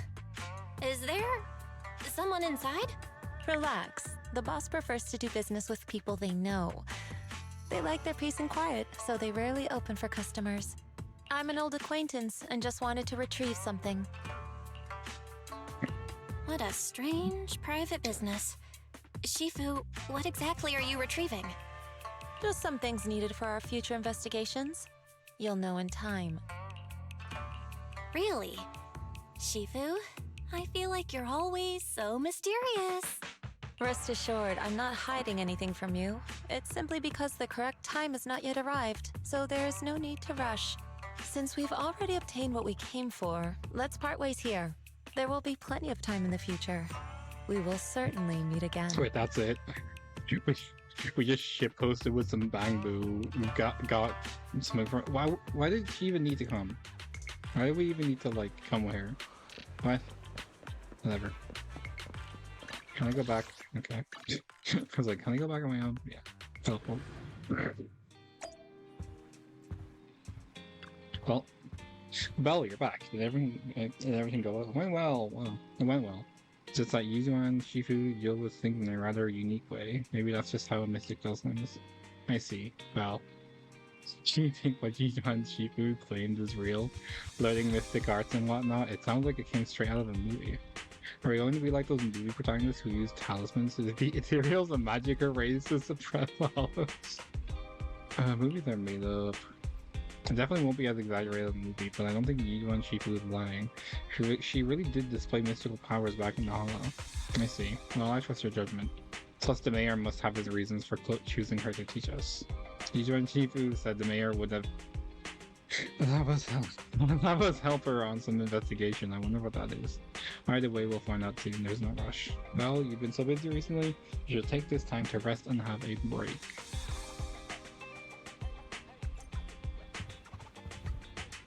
Well, we're done. It's finally over. Gardening event popping up. Alright. Wow. Yeah, let's see how much of this I can get before. Like, either like a decent amount of pulls.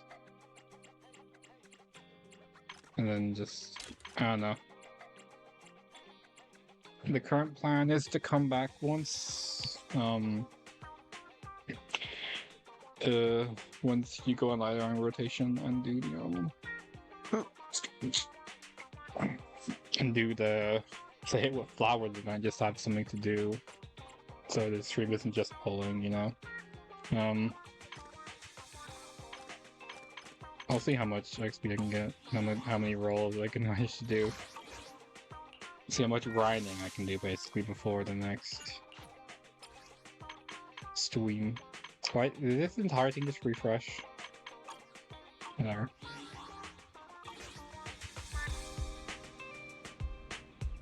Well, what now? Well, obviously what now is to end the stream, but you know. We've been live for 3 hours, which is, yeah. I don't know, schedule for the next week should be up later today, so that's the 7th to the 13th week of streams. Let's see.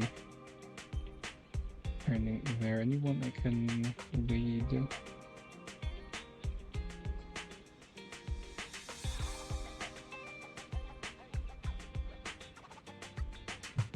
There's no one I would just... Honestly, everyone here I would be kind of embarrassed rating at this point, I think. I don't know, I'm weird, anyway.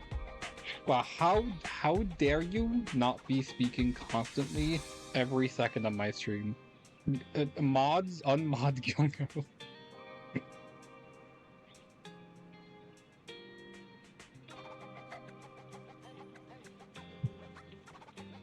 Yeah.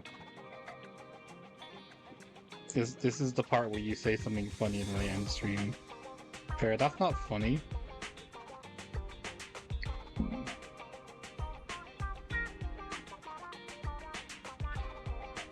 Sad face.